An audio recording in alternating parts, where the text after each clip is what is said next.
Obscure Reflections at Dawn, by Jack Clubb. Chapter 5 Lessons of a Different Kind. 1. Begrevera was known in some circles as a demon of the first class.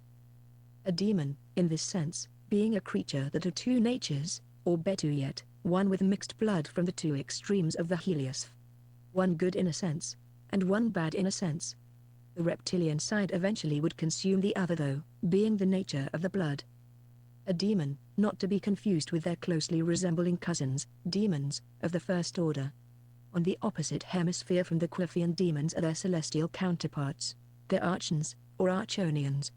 They are the watchers from above who inhabit the regulating northern spheres of the Manx, and for the last 2,000 years have dominated to a minor or lesser degree on Haaretz.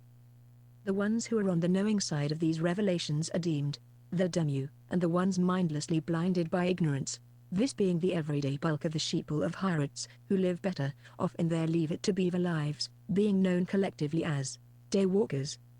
However, these are terms that are used interchangeably between the known realities, or their official title being their dementia. Begrevera's companion asked for a light. Handing the undead greaser a Zippo out of his suit pocket, he said, "Keep it." One who would describe a Barbados as resembling a woodland hunter would describe a Begrevera as perverse destructionary. Though, it would be hard to tell that from the looks of him. He seemed to get into some of the most, shall we say, compromising situations. Even now here he was, standing with two cold-blooded killers, waiting to talk to a retired magus. Well, he supposed it could be worse.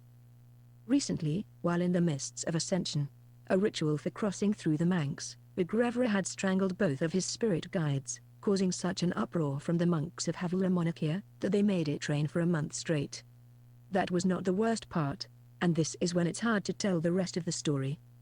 You see, Begrevera, upon returning home, raped the mother of Shtar. Well, Shtar was his brother.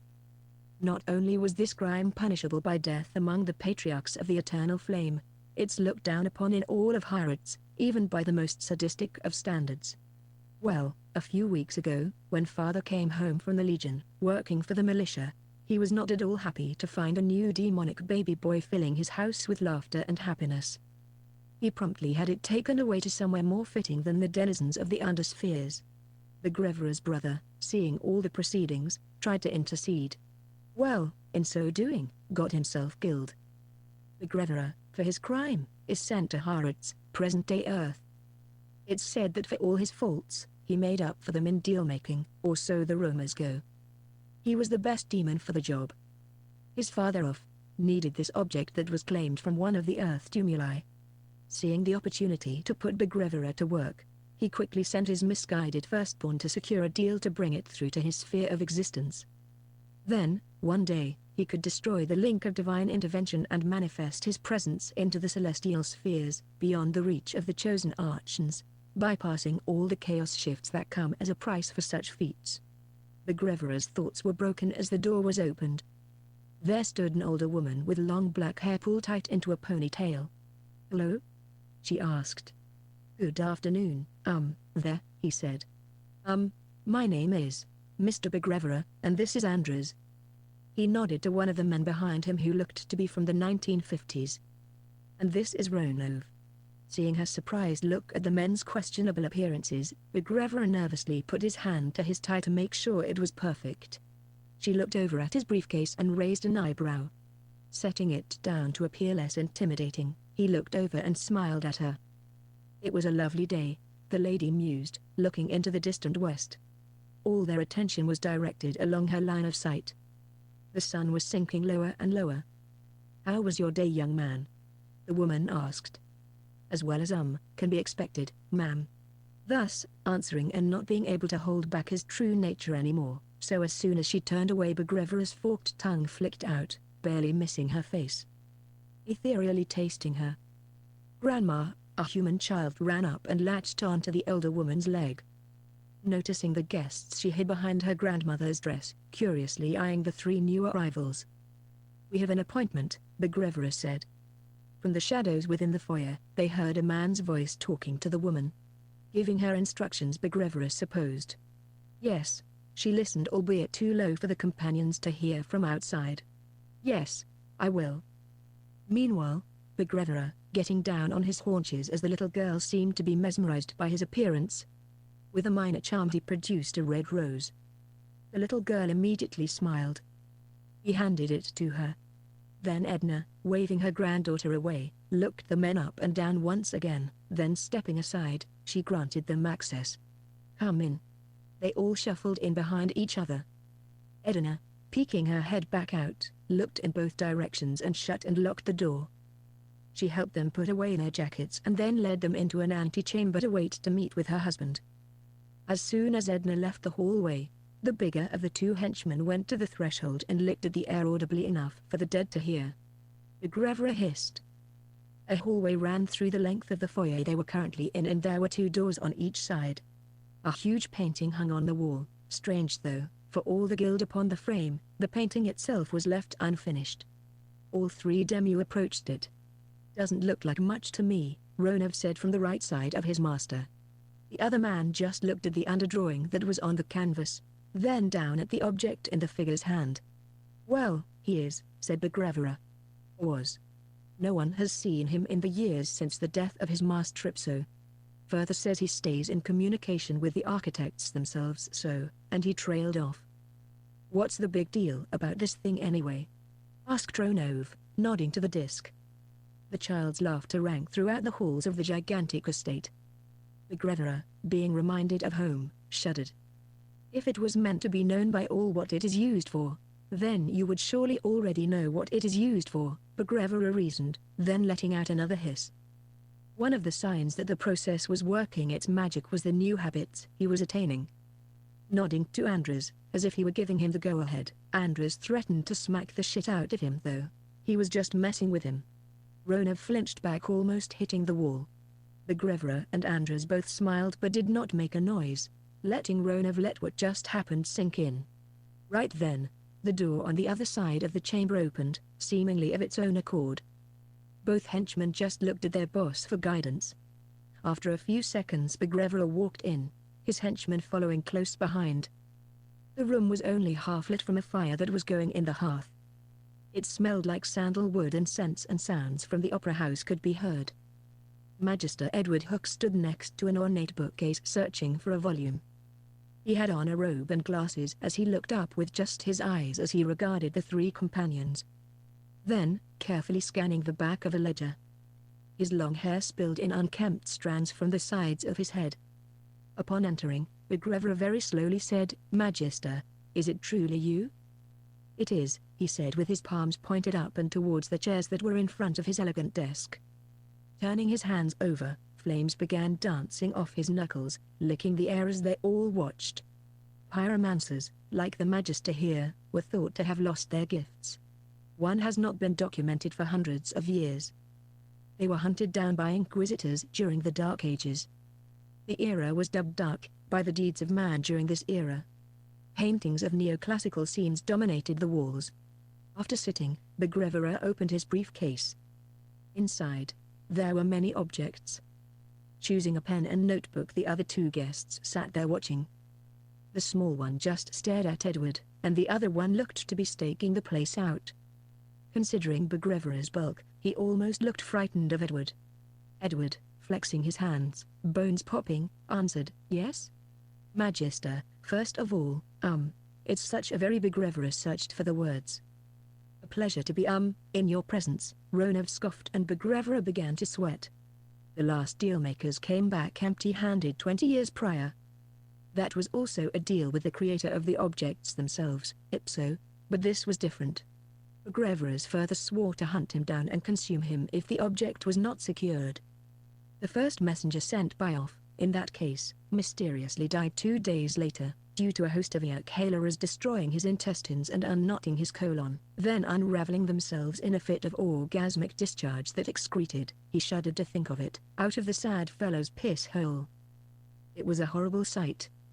At this memory, Begrevera flinched. "We have come to give you," he stuttered. "Come on," Edward prompted. "What have you come for?" "I have come, on my father's behalf, to give you the password." "Yes, what is it?" "Silence him." "Very well. We can discuss the object." They went through the rehearsed motions. What deal did you have for me? 2.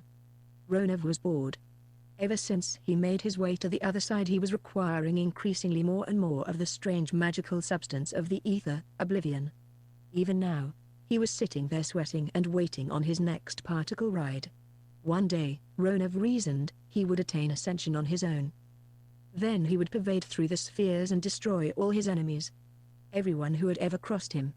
He would be unstoppable. Big dreams, his pops would always say when Ronev would forget himself. Big dreams get you nowhere, except for anywhere fast.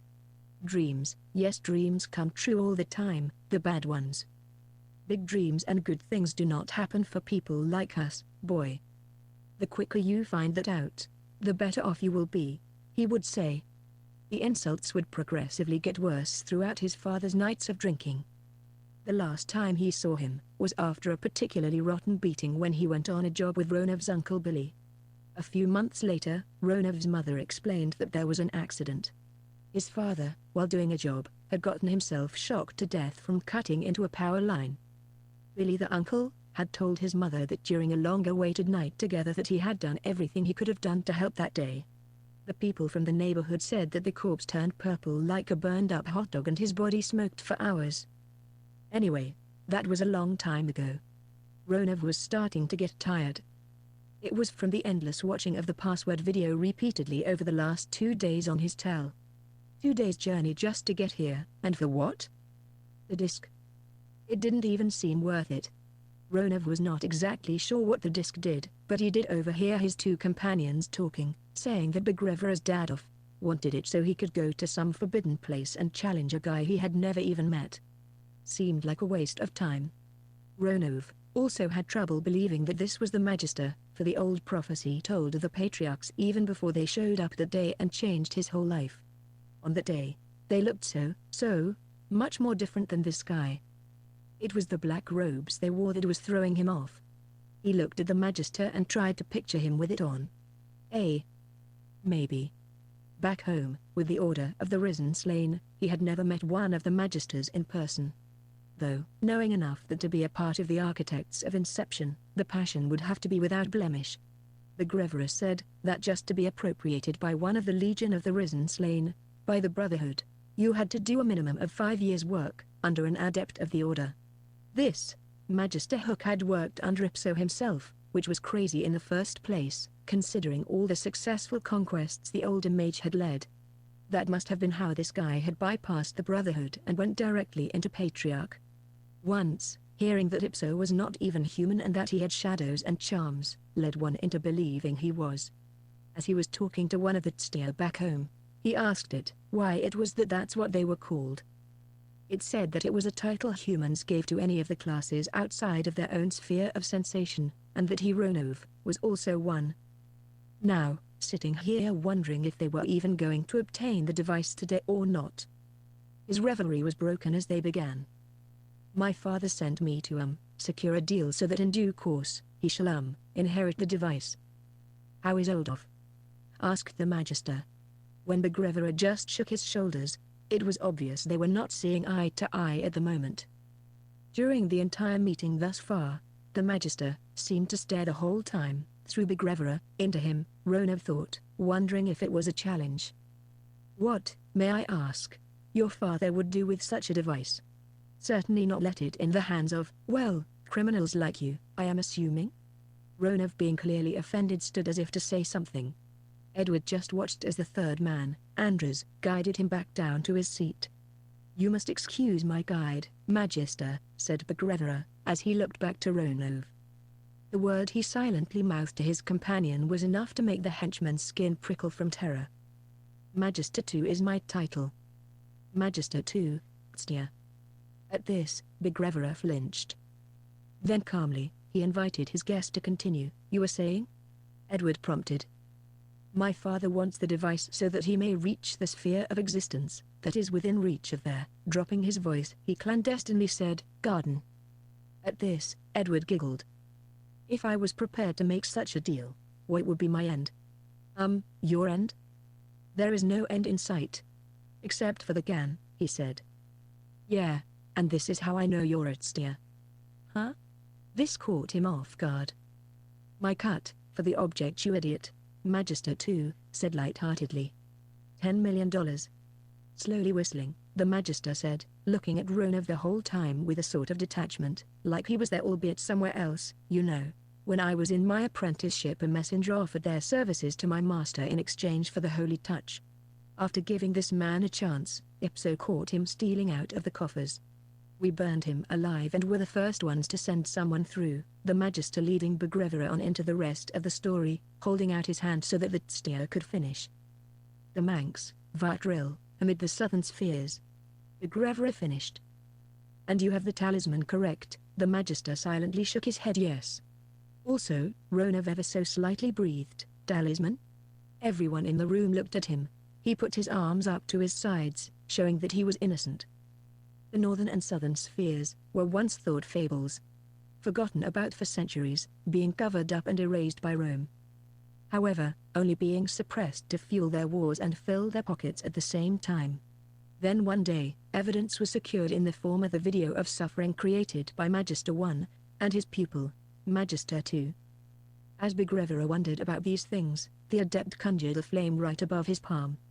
Yes, we sent the camera through the vortex, he said as the flame danced and licked the air once again from his knuckles. Yes, the vortex, the demon said, hypnotized to a degree. Well, Mr. Begrevera, as much as it was a pleasure. Knock. Knock, and the door slightly opened. It was the mistress of the house, appearing with a tray of drinks. The scent of lavender followed her in. At her sudden arrival, the room was filled like a breath of fresh air. That, teamed with the fact that everything had come to a dramatic interlude, was even better.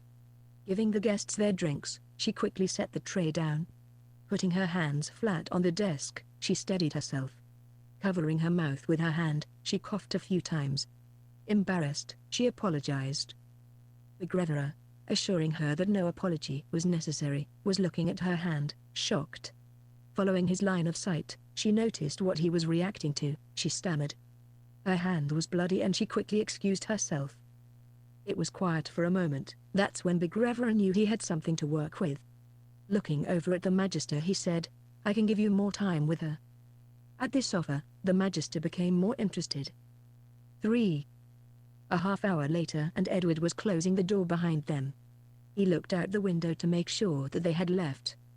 The tallest of the two companions that were with Mr. Begrevera kept looking back at the house, taking it in, as if he were going to try to buy it, or burn it. Edward hoped for the henchman's sake neither was the case.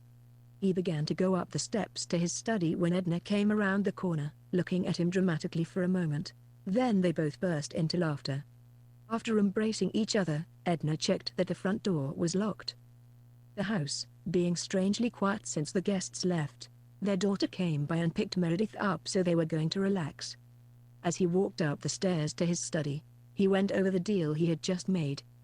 He had traded off the device. Not just yet, although, in return, he was to receive 2 more decades with his wife, and this creature held within its grasp the power to keep up such a bargain. The core of the exchange was that upon Edward's natural death, in spirit, he would give up the object. Though when offered, he had only hesitated slightly, for the creatures would have to make enough sacrifices to appease his dark gods to even make the deal possible in the first place. Thinking back to when he had first shown the device to one of his colleagues from the St. Louis Medical University, James Hawkes, a physicist with a particular interest in fusion technology, who in turn led him on a journey to find its creator. A year later, he was standing at the front door of Ipso himself.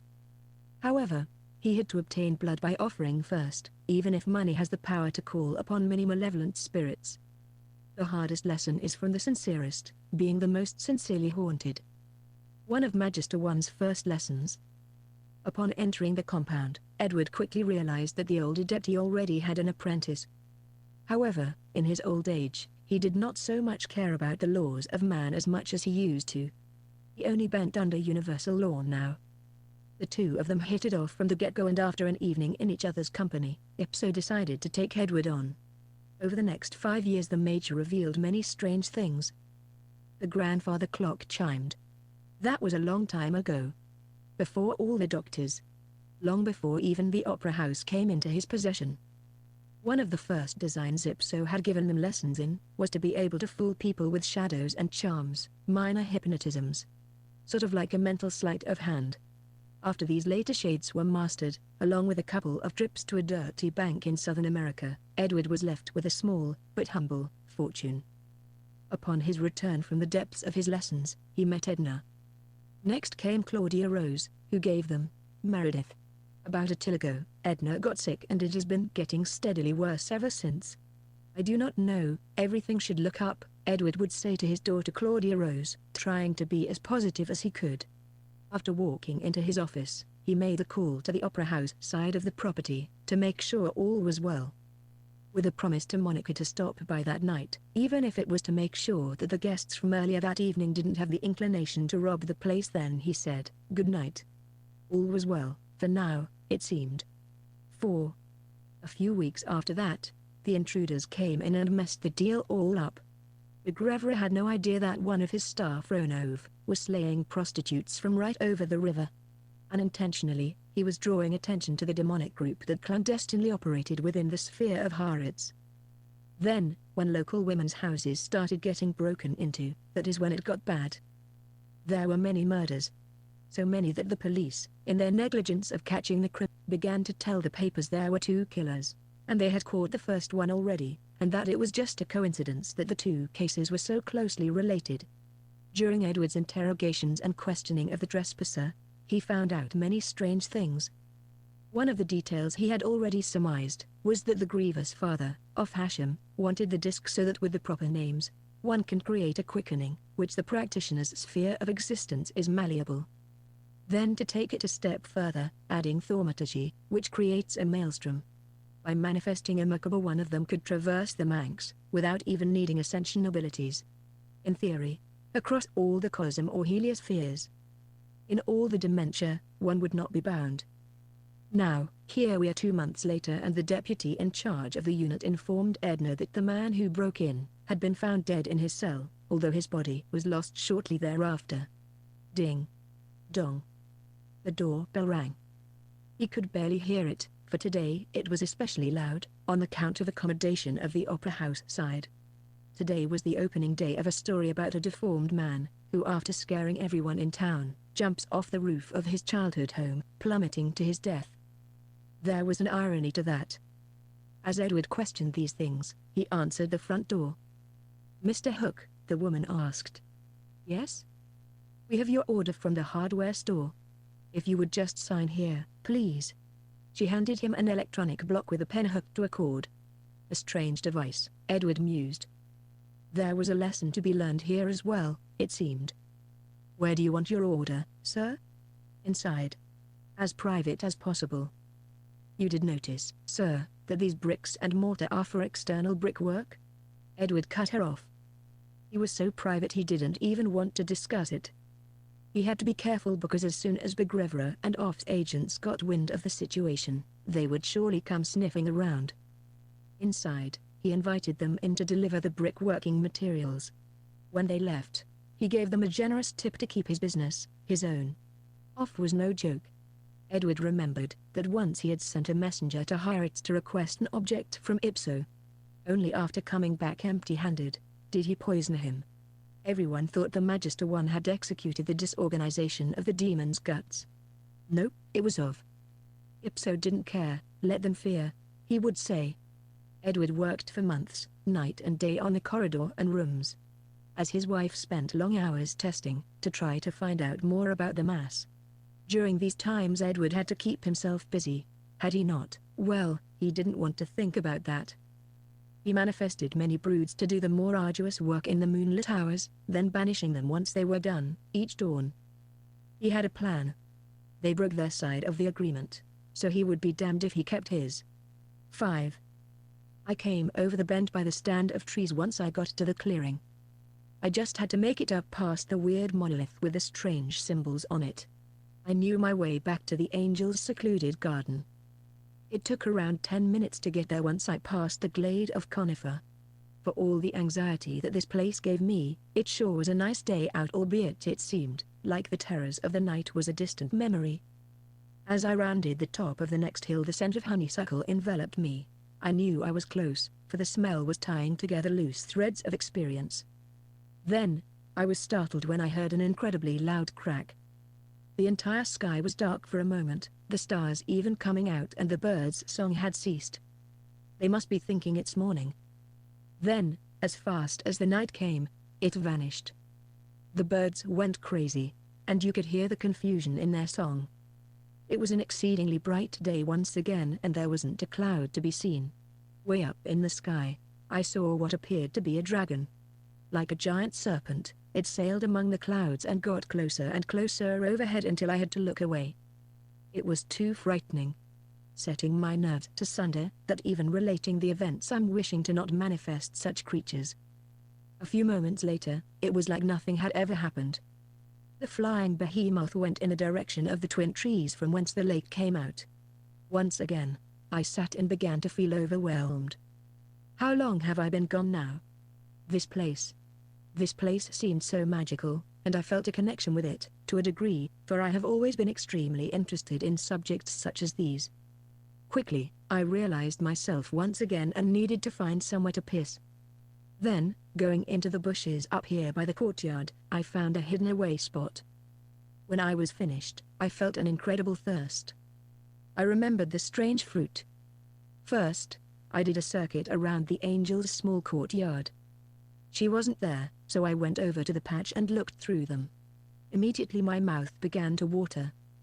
I selected one of the juiciest ones. They were that pale color, though, towards the bottom. They had a bruised hue about them that was the unmistakable nectar to be found within. Just to make sure I didn't get surprised by a beating heart or something, I did as before and pricked it with my fingernail. Pulling a piece of the skin back and smelling at it, I found it was in all ways as it was before. A bloody tear escaped with the peeling of the skin. I couldn't resist and bit down into it. It tasted just as it did before. Actually, it tasted better. I gorged myself on the strange fruit. When I was done with the first one, I found its brother that was next to it, in the patch. I decided that while I waited for the angel to arrive, I would explore a bit. How much trouble could I get into up here? I was contemplating the strange flying creature when I happened upon the other patch I had eaten from the last time. I instantly dropped the core from my second piece of fruit and went in search of the most bruised one that I could find, knowing that's where the sweetness was fermented. Upon a detailed inspection, I noticed a big black slimy area. It looked as if some type of chemical had decimated 24 or more of the exotic fruit. Damn, I thought. This patch, I will leave alone. I went back towards the courtyard.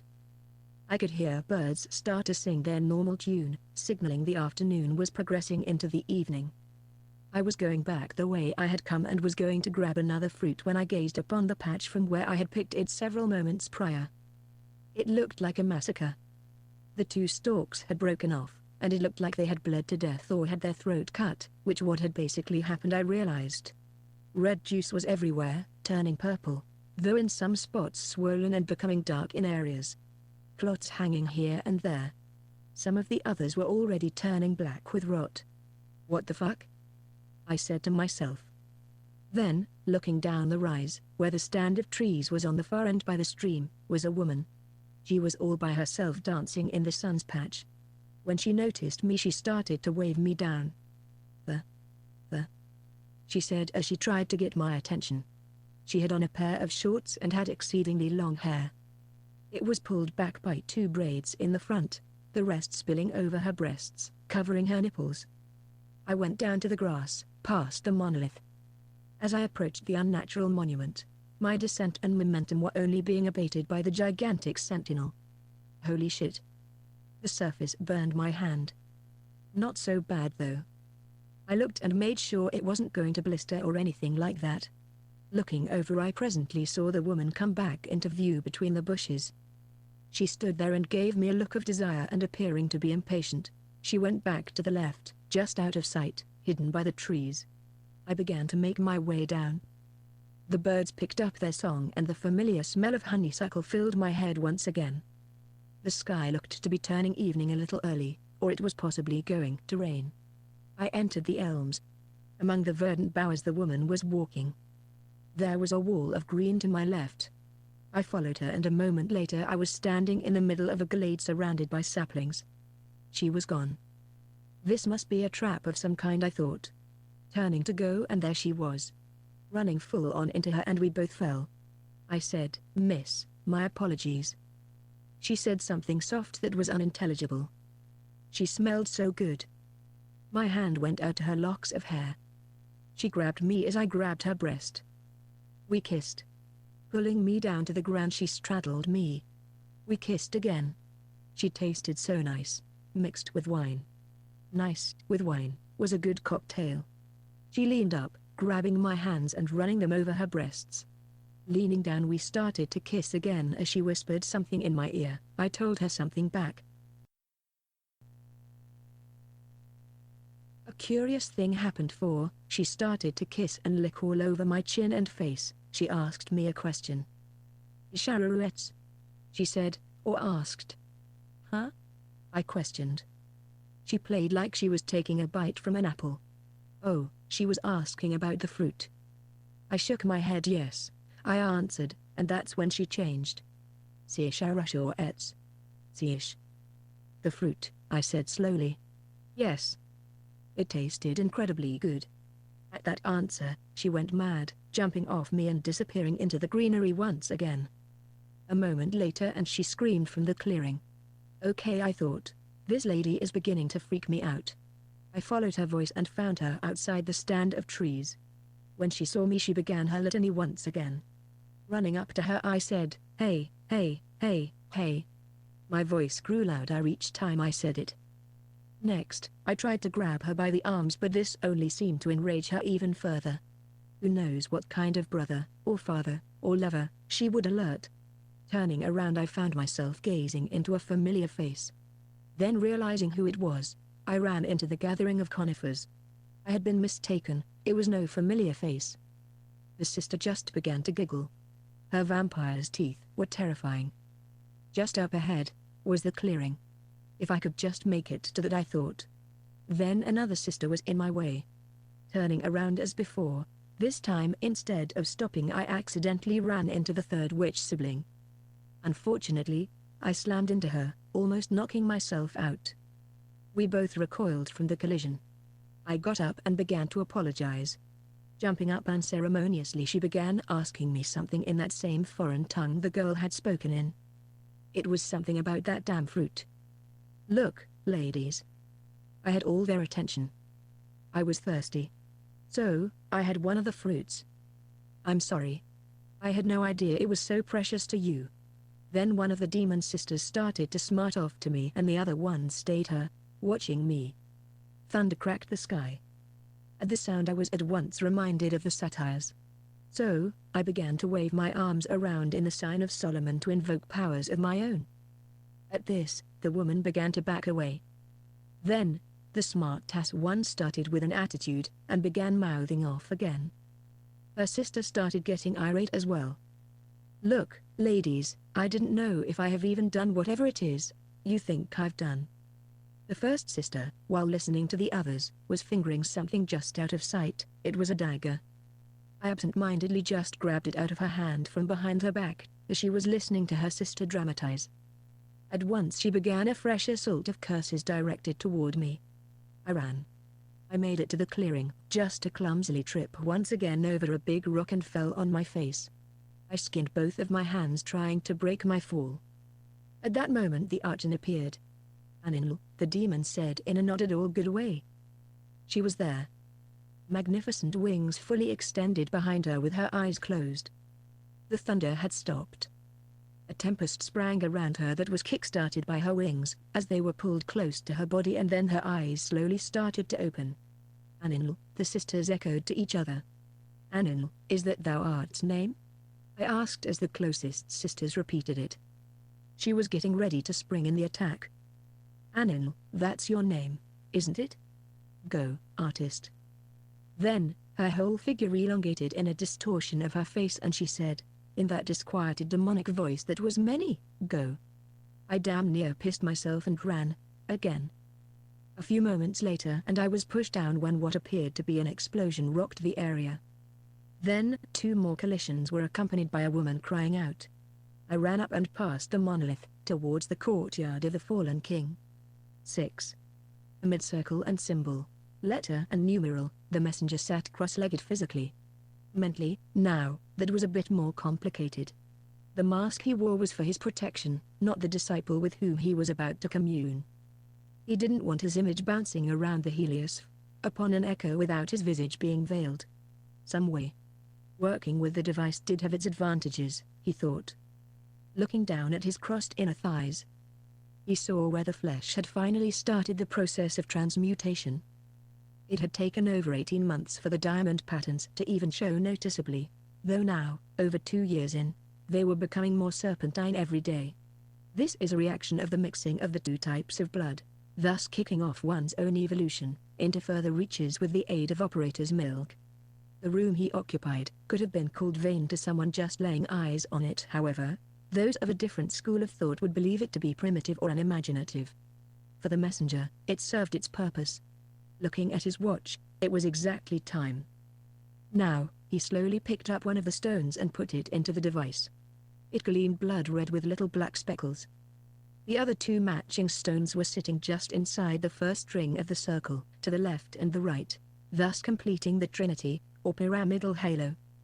The moonlight coming through the window was illuminating the messenger's working area sufficiently. Anyone who could spot this stone would be hard-pressed to give up its plain location, for it came from a place that to speak of it would sound like madness. To recognize its name would admit to the conspiracy. The messenger's demigod was pulsing for awareness.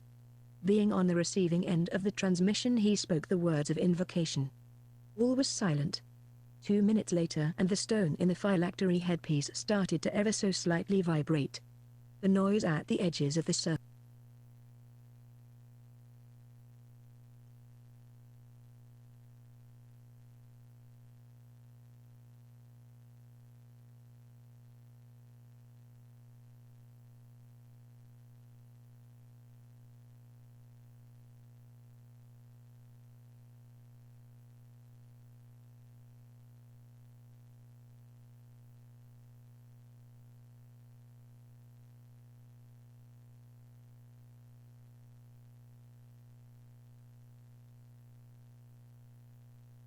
The noise at the edges of the circle in the gloom alerted the messenger that the other 2 stones were popping up and down. All 3 stones started to go wild magnetically and systematically. Then, abruptly, they just stopped. The beam connecting the triangle of art suddenly appeared. The messenger, squinting his eyes to the sudden laser lights that were glowing right, it seemed, into his eyes. Even when he would close them, he would see a scintillating bluish white.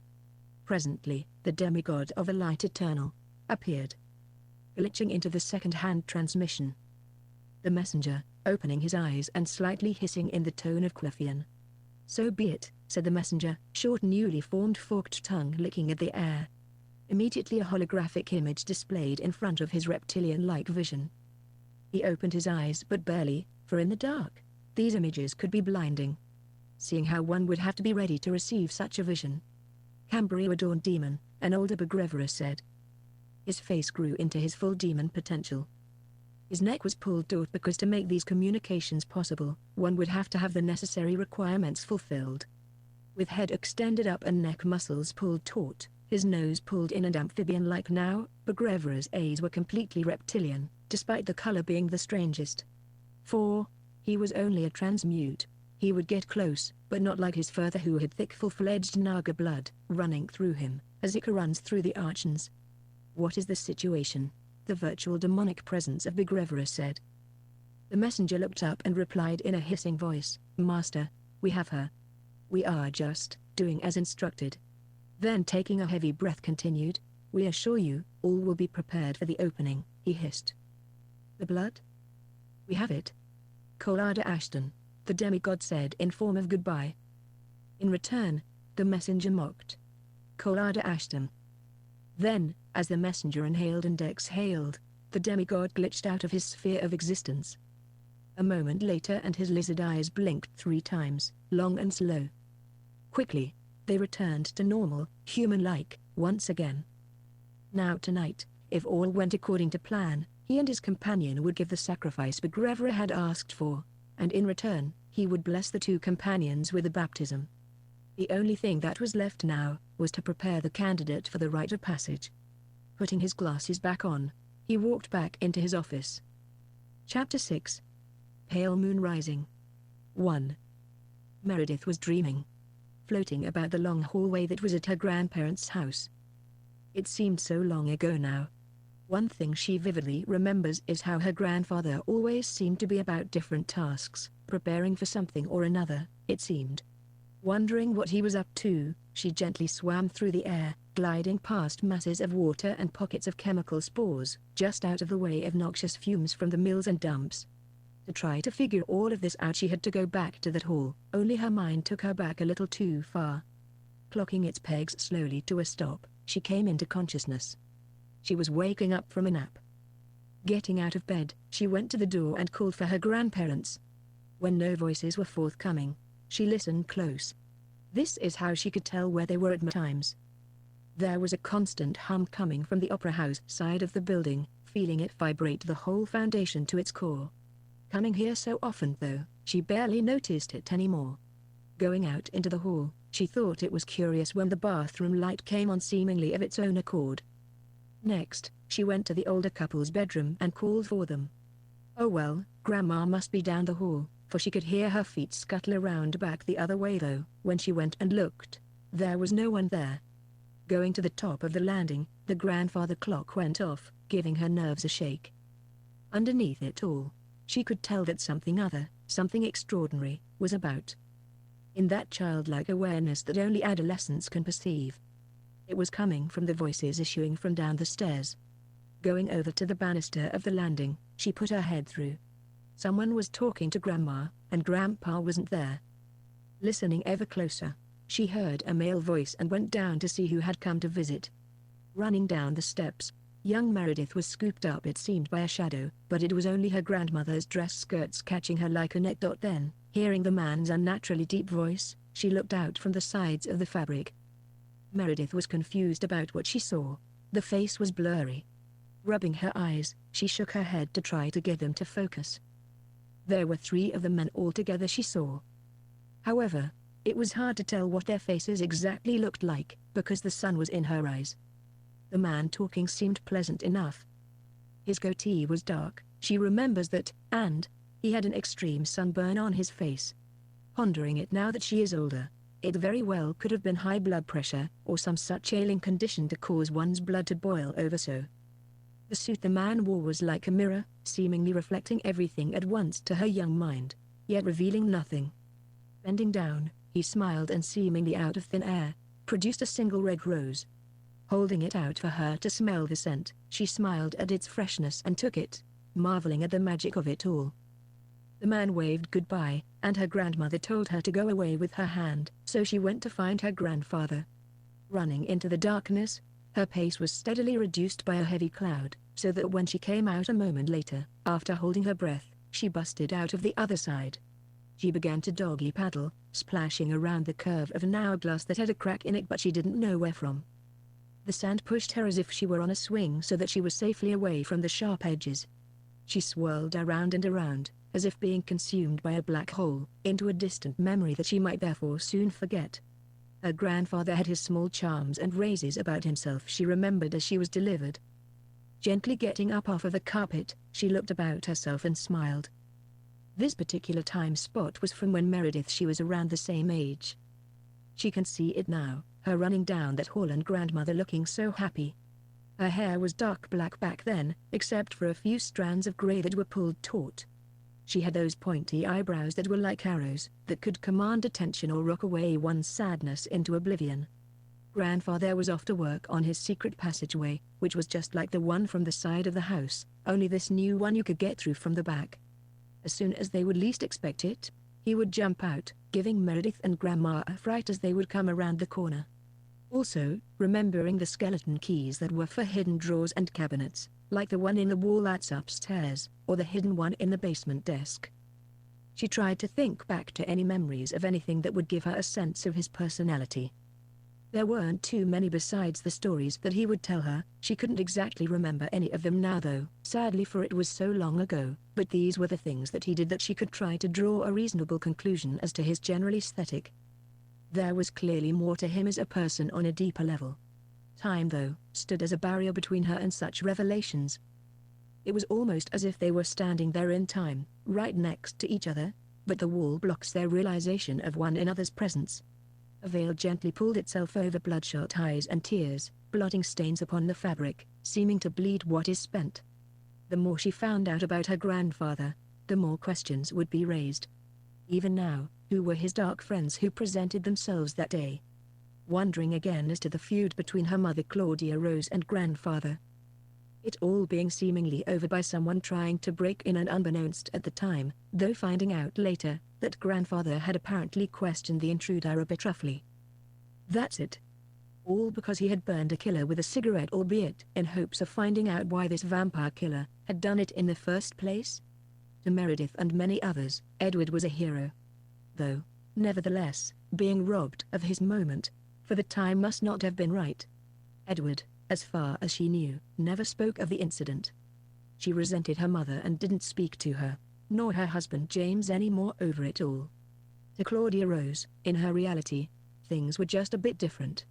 Trying to find the underlying cause of this, she supposed, it was all due to her mother being somewhat negative and her grandparents being on a more positive level.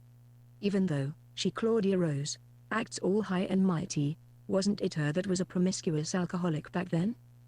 Ultimately, she surmised, that some people just held hate in their hearts for their own personal reasons. Maybe it was all due to expectations. Then, letting it all go, she breathed, and a bubble came out. Laughing, it made her stomach feel like she had butterflies bound within. Still in a dream, Meredith floated up and into the sky, right above the opera house. There was a light tug on her astral cord from below. Looking in that direction, she saw many people doing the same things as she was, sort of roaming about aimlessly, not really knowing what to do or where to go. At the same time, she felt a soft pull in many directions that was distracting. She stopped and surveyed the cord. No one seemed to be causing it any distress. In the time she was contemplating it, it had stopped. Then, Meredith, awaking from her dream, slid a little out of the chair in the hospital day room. "Huh?" she said as she came back to consciousness. The nurse was asking her something. Her face looked blurry, almost demonic, taking on such qualities so as to appear to be glitching in and out of her frame of reference. Rubbing her eyes, she heard footsteps walking away, and then the clear doors clicked shut, locking behind the night nurse. She got up, yawning, and stretching. The disgusting dinner this evening had made her tired, and the scent diffuser did nothing to rid the stench in the room. Hearing something around the corner by the doors, she went to investigate the sound. Going into the bathroom and looking around, both stalls were empty. She thought to herself, what if there was someone in here, and I couldn't get out for help because the doors were locked? She laughed. If only they could see me now, she reasoned, they would for sure think she was crazy. Looking deeply at her blurry reflection in the mirror, she thought, what if I am crazy and had nervous breakdown? They would laugh at her and perceive her to be an idiot. They, in question, were her co-workers. They would jest that she would go mad from being alone all the time. They were probably right. Thinking back to the couple of romantic relationships that she had ever had, well, there was not much of a story to tell you on that besides the two serious ones she had pursued had ended in bitter failure, and she figured maybe dating wasn't for her. Feeling like she was the proverbial black swan, albeit she wasn't against letting the dark bird extend its wings for a night or two. As she exited the bathroom, she heard the sound again from the day room. Turning, she looked back towards the hall, and nothing was there. A figure stalked her from its negatively charged existence, lurked, levitating, watching. It followed her out the door. Whips of smoke were sending smoke rings through the air. Going back into the day room, she again went over to the phone and picked it up. As before, it was dead. That's when she saw it. It was a mouse. It had a small candy bar wrapper, and it was carrying it around, seemingly trying to pull it through a small crack in the wall. Then, she saw something flash off to her left. It was on the far side of the room. Standing, she went over to the recessed window and saw that on the property next door, they must be having a party.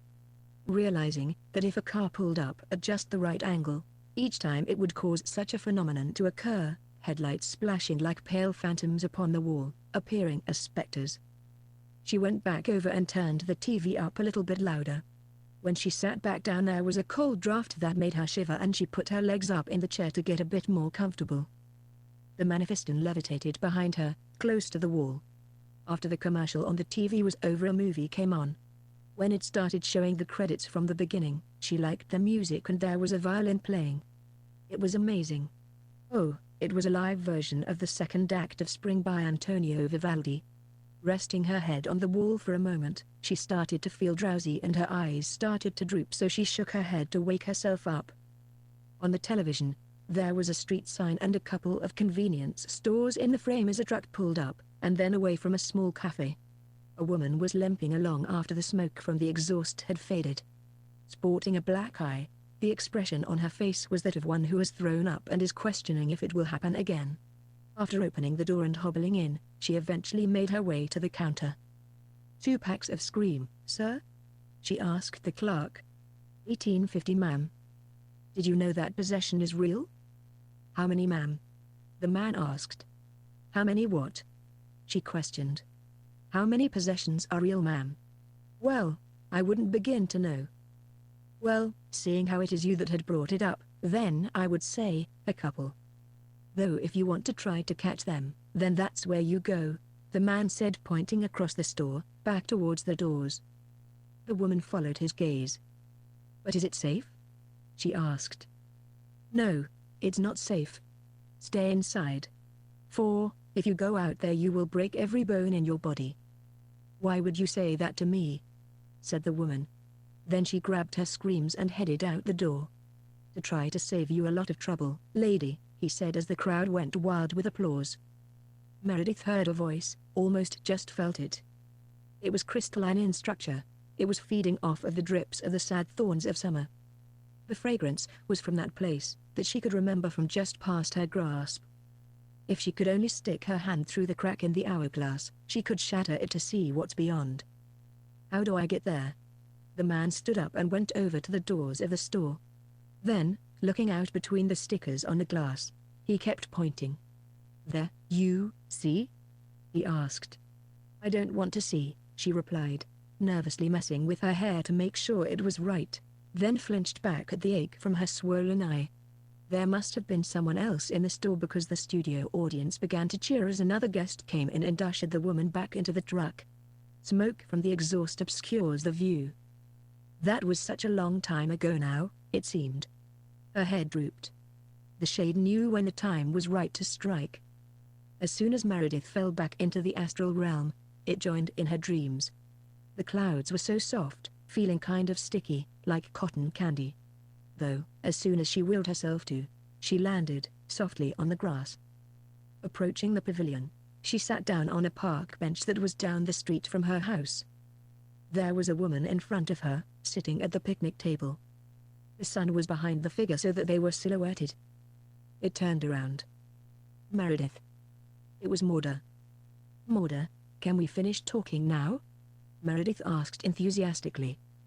Of course, what do you want to talk about, sweetie? The artist. The one that I keep dreaming about. He's always painting. He gave grandfather the one canvas with the key, and he gave him the one of himself that hangs in the hall. I know, honey. Mauda hugged her. It'll be okay.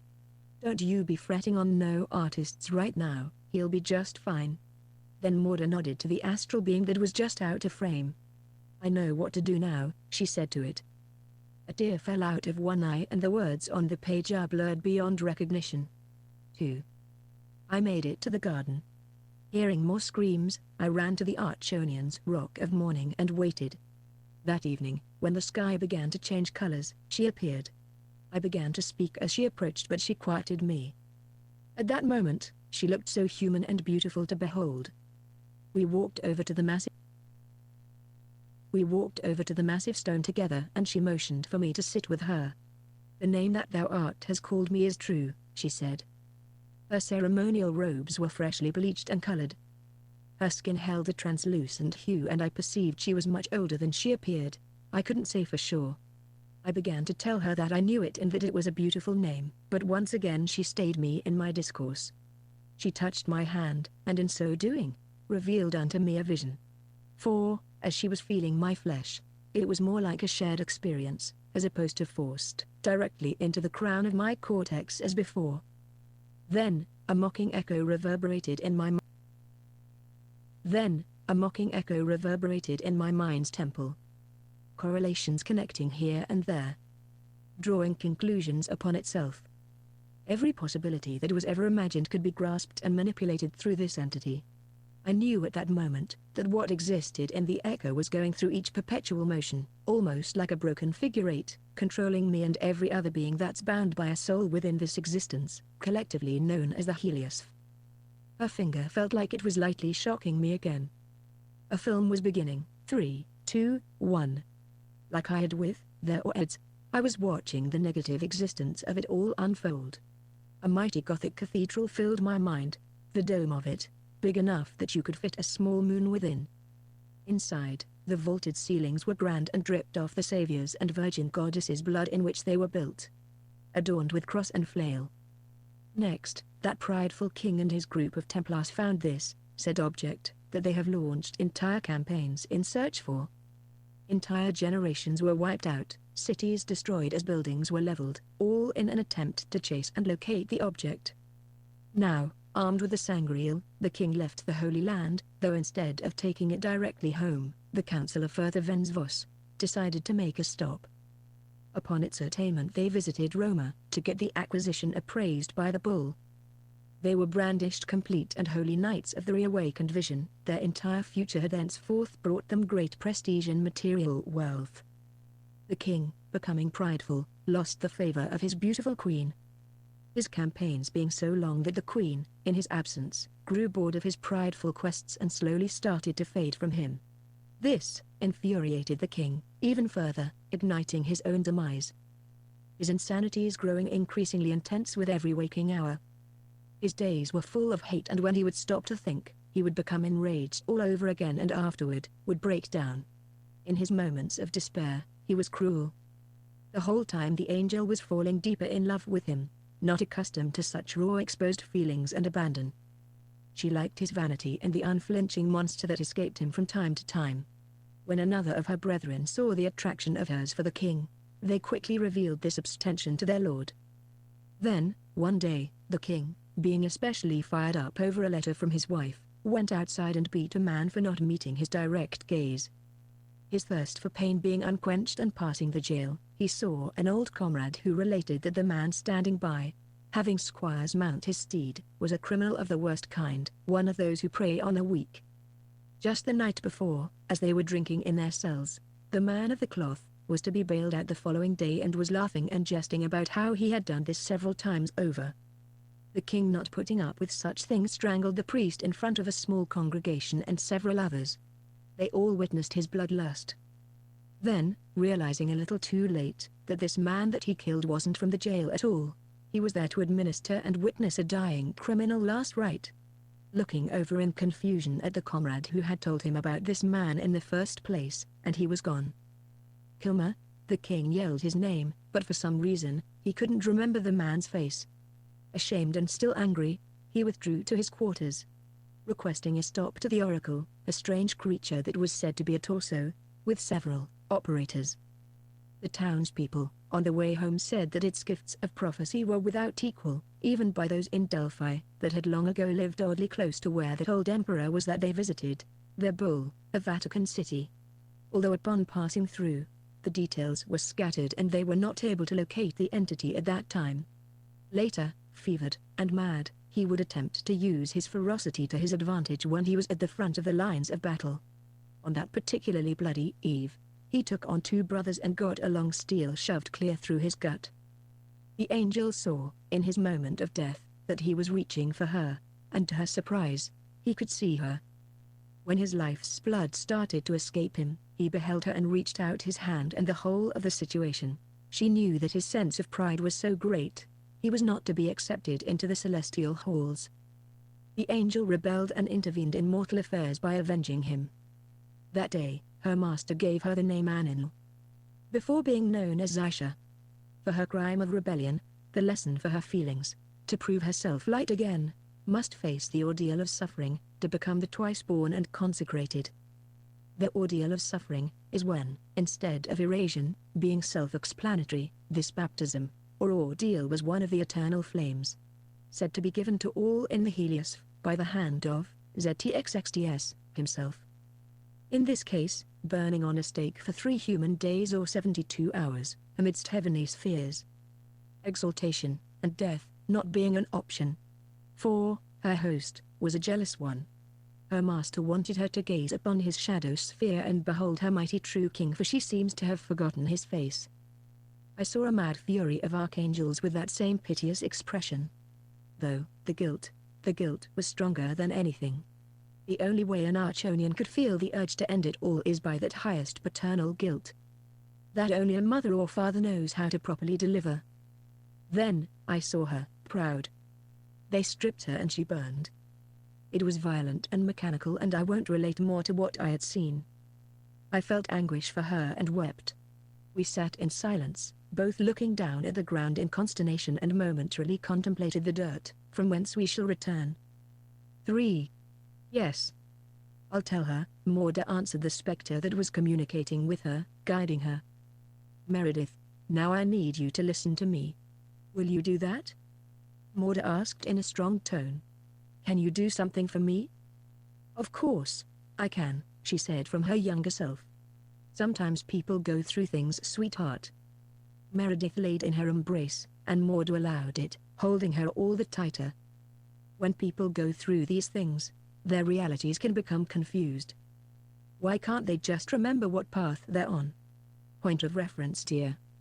It just depends on where everyone is standing in line, and everyone being able to understand that they all have a place. Just when the boat gets rocked, that's when all the problems begin. Some people, it's their chance to live, Morda said while giving her a tight hug. And some people it's not. I don't want to die, she said. Don't worry, sweetie. Now, it's not your time. You're not going to die, but sometimes, people do, pausing to take in a deep breath. Now remember, when you get a chance to shine, you do it. You need that light to shine, Meredith. To light you through the dark place. What dark place? The land of sacrifice. The land where the feathered serpent and land of the winding snake meet. Meredith looked confused, so Morda backed up a pace. These fits you've seen me have, in the hospital? Yeah? Well, these fits, that's, how do I say it, I'm open to being possessed by others, you see? Yeah. It all started to make sense.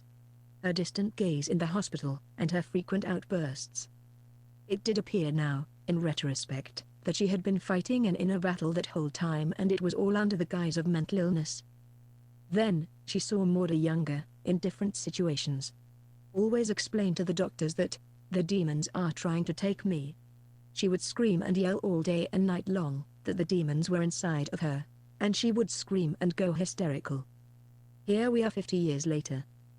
The medicine they give us, in the hospital block receptors, then inhibitors that close the path of my echo, that can be mimicked throughout the Helios, though, one of the medicine's side effects is, that my echo cannot be obtained. Wait, what? Helios? I have no idea what that is. It is from whence all relative consciousness, well, within our, yours and my, sphere of existence, or that have ever even thought of witnessing, is bound to. The astral medium that holds within its embrace the collected solar system, that within beats the heart of every earthly soul that has ever lived within Haaretz. The prime component is hydrogen. Haaretz? Earth, and earthly-ish dementia, contained therein. I'm so lost, Meredith admitted. Astral, systems, dementia, what is this all about? What's it has anything to do with me? She asked plainly. A lot, sweetie, more than really matters to your point of reference right now, she said as she patted her, showing affection. Mostly it's about good and bad ideas, Meredith. Now, these people are sicker and more demented than anything you thought before. But you got to fight until you have no more fight in you. Morda's demeanor became frantic. Do you hear me? Yeah. Exactly what, people? Do you hear me? Morda's words echoed through the heliosphere. Then she looked startled. Then extremely fast, and directly, she was physically pulled away. Immediately Meredith opened her eyes. Morda. She quickly got up and walked to the bathroom. This angle, she could just see the clock and avoid the gaze of the night nurse on duty. 9:00 p.m. They had a patient count every 2 hours at 5 after. The nurse was busy playing on her tel, as Meredith smoothly snuck by. She walked past the rooms until she reached Morda's. Entering the room, she saw Morda lying there in her bed, sleeping. Meredith instantly felt a sense of relief. This is what happens when you wake up from an astral dream, she supposed. Walking over to wake her, she felt such a close bond with her now. Then, sitting on the side of the bed, gently touched her shoulder. Rolling her fully on her back, Morda's blank eyes stared back at her, meeting her gaze from the depths of her sunk-in sockets. Meredith quickly put her ear to the woman's chest. She sat back and just let this sink in. Reaching over, closing her eyes, Meredith felt that she was still warm. After checking her pulse, then she knew that she was surely dead. 2 tears automatically fell out of her eyes. Then 2 more, hitting one of the drops of blood at the corner of Morda's mouth, which found the cracks on the wrinkles and went like a spider's web all through to her chin. Looking down, Meredith saw the sacrificial dagger in her gut. Sobbing, she then remembered Morda's last words she had said. For her to fight back no matter what. Then she was angry. Chapter 7. The Patriarchs of the Eternal Flame. 1. Edward was in the waiting room when he found out Edna had died during surgery. He was devastated. He loved her so incredibly much. All their years together, the child they had done all that they could for, and of the mornings sitting together, drinking coffee and eating cinnamon rolls. Just the warm feeling of being in each other's presence. All of that's over now. Ever since he moved on from his old life, with all that craziness with the Order and all its insane patriarchs, his life had dramatically changed, and for the better. Fuck it. Back to hell with it all, he said aloud. They could all get fucked. Let it all burn, Andalusia, the spheres, even all of Harrods, just not Edna. That was where his heart was and would forever, thou shall remain. He went into the hospital room one last time to say goodbye. However, those dark moments are not mine to tell. 2. Goodbye, Father, Claudia Rose said. And I just hung up. As far as goodbyes go, she reasoned, it wasn't that bad. Hell, she had heard worse on some talk shows for sure. Well, that's to be determined, the therapist told Claudia. She was currently at a counseling session. This was the result of one confusing night. After a few drinks, she had tried to claw her husband's eyes out. Well, he had to physically hold her down to get her to stop attacking him, and in so doing, got punched in the face a couple of times. This drama unfolding gave rise to the neighbors being fed up because it had gone on for several hours, so they called the police. He said it was as if she were possessed by a strength that was not her own. Well, in the process, James, her husband, had slapped her, defending himself, when she had backed him into a corner. It was a complete clusterfuck. Then, when the authorities showed up, they called it a domestic, and had to take someone to jail. Claudia and James were handcuffed sitting on the front porch. Afterwards, arguing to the point of getting arrested because they simply could not keep their mouths shut. Now, here Claudia was, explaining herself. And then what happened? The therapist asked from behind her reading glasses, chewing gum without a care in the world. What? Claudia asked. She seemed to be in a daze. It felt like it was a bit too bright in the room and the air was stagnant. What did you do about your father? I mean, all he wanted was to see his granddaughter. Oh, I never really thought about it like that. The counselor wrote something down. Then blew a bubble. Claudia continued, does that count against me? No, of course not, she scoffed. Tell me again about what happened, the night before the incident, at your house recently. Nothing really, I just had that terrible dream. The one about the painting on Dad's wall, that I have every now and again. Tell me about that. Actually, no, the therapist said, as she grabbed a set of notes that were next to a file on the desk. Then, reading the first page, tell me about what happened when you were, just out of high school. Nothing really. I just got caught with some booze. It says here that yes, you did get caught with alcohol, underage, on more than one occasion, she said, raising one eyebrow above her glasses, blowing a bubble. Claudia flinched when it popped. The therapist continued, and you were a runaway at the time, and it says quote, Claudia Rose Hook of St. Louis, Missouri, charged Friday the 24th in vehicular manslaughter, found guilty. Receives time served, and 2 years probation. The therapist whistled. How did you manage that? Looking over, she noticed Claudia was just glowering at her, tears welled up in her eyes, anger just beneath the surface but not quite to the boiling point yet. Look, these are issues that over the next few months, we must try to tackle, or I will not release you from your court-required anger management classes. So, the quicker you work with me, the faster we can both be done with it, she said soberly. I don't want to, Claudia said slowly, anger rising just a cunt hair. I don't give a shit what you want or don't want. You don't get told no much, do you? She said this without an attitude or anything but a clear restraint and a lacking tolerance for bullshit. Shaking her head, the therapist began. Okay, well, I'll do the honors, ma'am. She picked the notes back up and started to say something else and stopped. Taking off her glasses, she rubbed the bridge of her nose, and after a pause, she asked, after all the love and money that your parents invested in you and put into getting you out of trouble, you just moved away and never let them see their granddaughter again.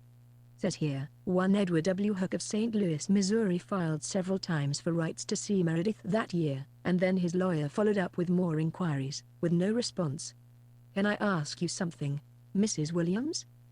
I don't have to take this, Claudia said calmly. What did they do that was so bad, to make you abandon them? Then she took a breath and finished, at the end of your mother's life. I don't have to take this, she repeated herself.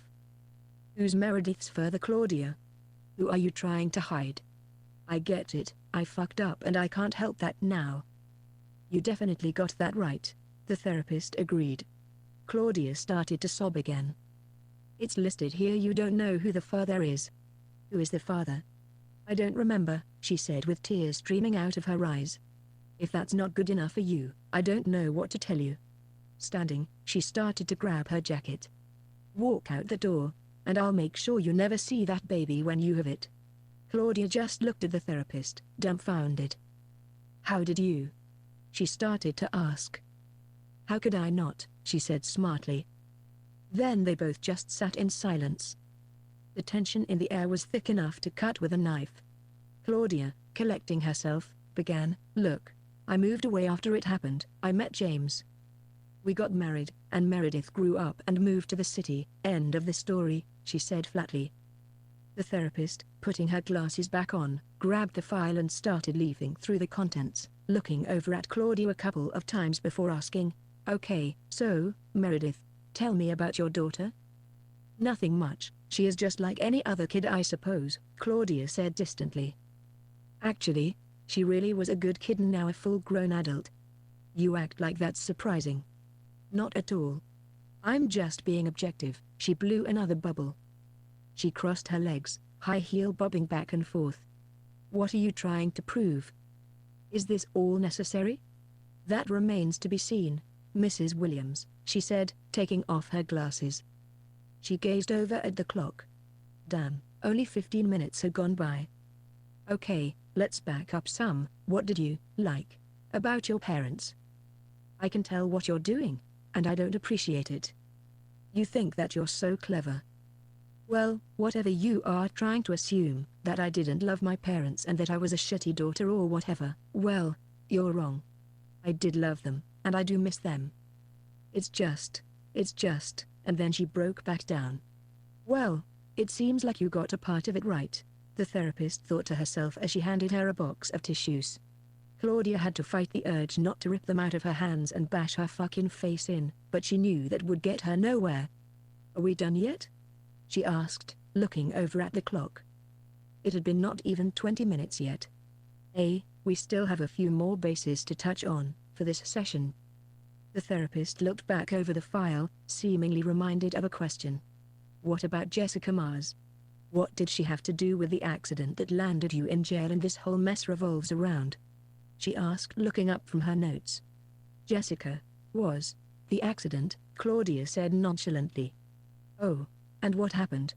She asked without looking up. That night, I was driving Jessie home, and a car by the trackside swiped us as we were making a turn and we flipped. Jessie died, she said flatly. I have done everything in my power. The therapist cut her off. You mean, you guys had been drinking and just dropped off her boyfriend? Then you, Claudia, you sideswiped an elderly couple, killing everyone but yourself, and you were luckily just underage. I know, I messed up, but I have done everything everything I could have, and I have to live with that for the rest of my life. Knowing that the therapist cut her off, dismissing Claudia's guilt. Okay, did you learn a lesson, because you basically got off with a slap on the wrist? That's why I moved. Yes, that is true. Says May of that same year, you filed a restraining order on Scott J. Mars. Tell me about that. Looking down at a napkin in her hands, Claudia said, Scott was her brother. He tried to kill me after the accident, and all her friends tormented me until I moved, she said honestly. Okay, and Meredith's father? Look, I suppose it doesn't matter now that they're dead. What's that? Asking what she meant. I had a crush, I was in love with one of Dad's friends, but he forbade it, and I still hate him for it. Why? He might have been protecting you, especially since you were underage. I didn't need protecting, she said. Again, looking down at the knotted-up paper towel. What was this man's name? She asked without looking up from her clipboard. I don't remember, she said. You do? I don't, Claudia said flatly. Mrs. Williams. No. I don't think you understand. My father could do things. Such as? Change things, this is going to sound crazy, but he made me forget. Forget? Forget what? The therapist asked. The man's name. He completely just wiped it out. Gone. He said that he would make sure it was over, and he did. Okay. I think this has gone as far as it's going to today. Thank God, Claudia Rose said. Oh, so, what brought about this last incident? The dream that you had from the night before, that could have been the underlying cause? She asked. Yeah, so, in the dream, a guy was facing away from the picture he was painting, though it wasn't a real painting. It was like some pages from a book, but it's the baby's dad's name, written in blood. So, from there I saw a shadow that went by a map of Egypt. Next, I woke up, mad as hell. Then James started on me, and I snapped. Huh? Strange, right? Claudia asked. Not too strange, the therapist said. Do you plan on seeing your daughter ever again? Most likely. What about your husband, James Williams? Nothing. That's it. He's my husband, she answered, looking down at her barely perceptible bump. One day, I'll remember his name, and then he will come and find me. Okay, well, Claudia. I'm going to write you a prescription for something that will suppress the nightmares. Okay, that sounds good. Claudia never had any more dreams of phantoms or demons that were not her own. She just carried on in her own rotten existence, with visions tormenting her later down the road. They were of her old friend Jessica, pulling her down, under the still waters of a black placid lake. 3. The funeral for Edna was incredibly beautiful, though horribly ugly, in another sense. Edward almost felt like he didn't belong there. One group of women and a couple of their elderly husbands were sitting at the back by themselves, chatting it up. Along the front row, on one side, sat Edward, and on the other, Claudia Rose. Knowing he would have this uncomfortable situation over with soon enough, Edward just sat there, in quiet contemplation. Claudia, on the other hand, was arguing with her husband, James, with her tail dinging every few moments. Each time it would go off, the women at the back would quietly begin a new round of ohs and ahs. Since Claudia wasn't adhering to the signs that said that once inside, all tells were to be shut off. Moments later, and the cycle began afresh. Then, a man in a suit came out and whispered something into Claudia's ear, and she clearly shut it off in front of him. Edward thought he overheard something like, there was another service being conducted on the other side of the building and something about respect. Edward just smiled. He had been growing a bit, how shall we say, aggravated in his melancholy state. Claudia, faced with one more visit with their father, didn't bring Meredith along. Edward felt so alone. That was the last time that he saw his daughter. It was one of many long black days. Shortly thereafter, he would try to phone, and it wasn't long before Claudia just ceased communication with the old man altogether. Then, a few months later, Claudia told Meredith that her grandfather had passed away and that he was with Grandma now. These last few years Edward sank deeper and deeper within himself. 4. Meredith was sobbing. She had found someone who she thought that she could look up to, and now they were gone. The door at the far end clicked open with a jerk, and footsteps were getting closer and closer down the hall toward her. When they came around the corner, she noticed that it was one of the orderlies. "Wow," Mike said, stopping dead in his tracks. Meredith looked at him and sobbed. "Well, I didn't do it, if that's what you're thinking." Mike shook his head slowly back and forth, showing her that he could tell. "I get it. What happened to her?" "I just brought her back from meds no more than 20 minutes ago. I don't know. I had a crazy dream, so I came to check on her, and this is how I found her." Then Ernie came in the heavy door and strolled around the corner. "Holy shit," he said as he walked up into the murder scene. "What the fuck is going on in here?" he asked. Then looking over, "Oh, so the old bitch finally croaked." He acted cockier than Meredith cared for, so she jumped up and got in his face. "You watch your fucking mouth," she said. At being told what to do, first Ernie was quiet.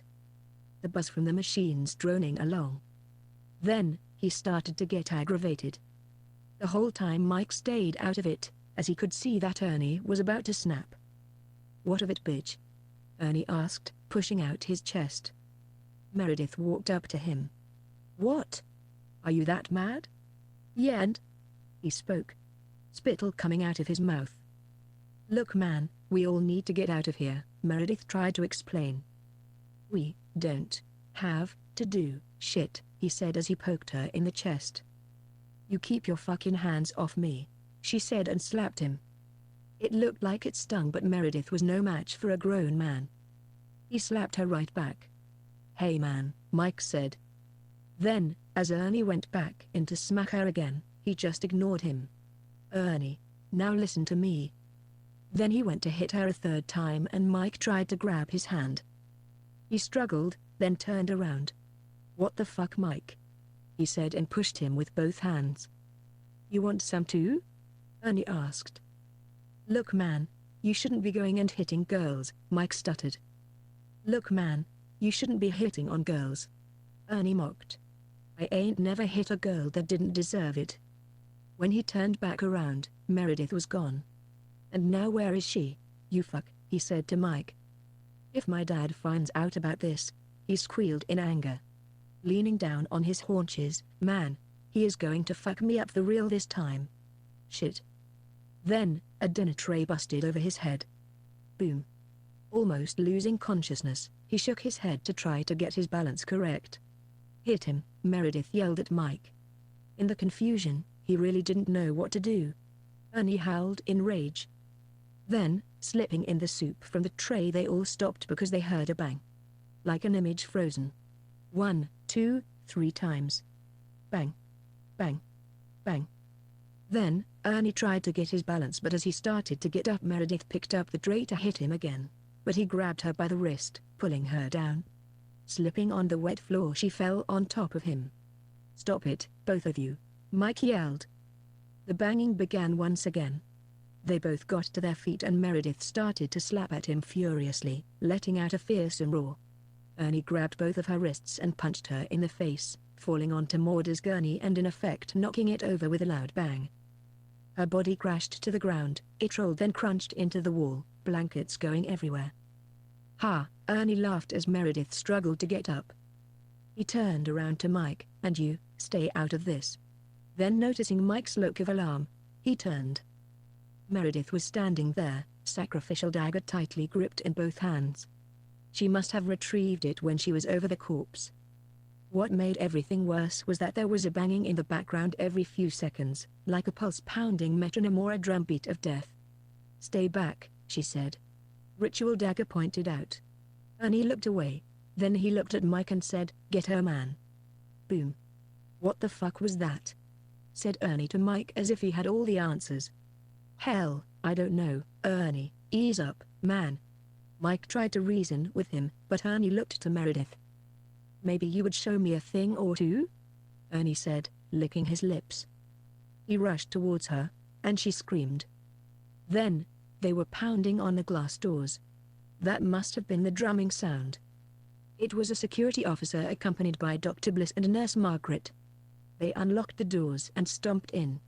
5. Brady didn't know what to do. Everything was happening so fast. Just a few minutes ago it seemed. He was just getting here for his night shift. Shit. He's only been a security guard for 5 months.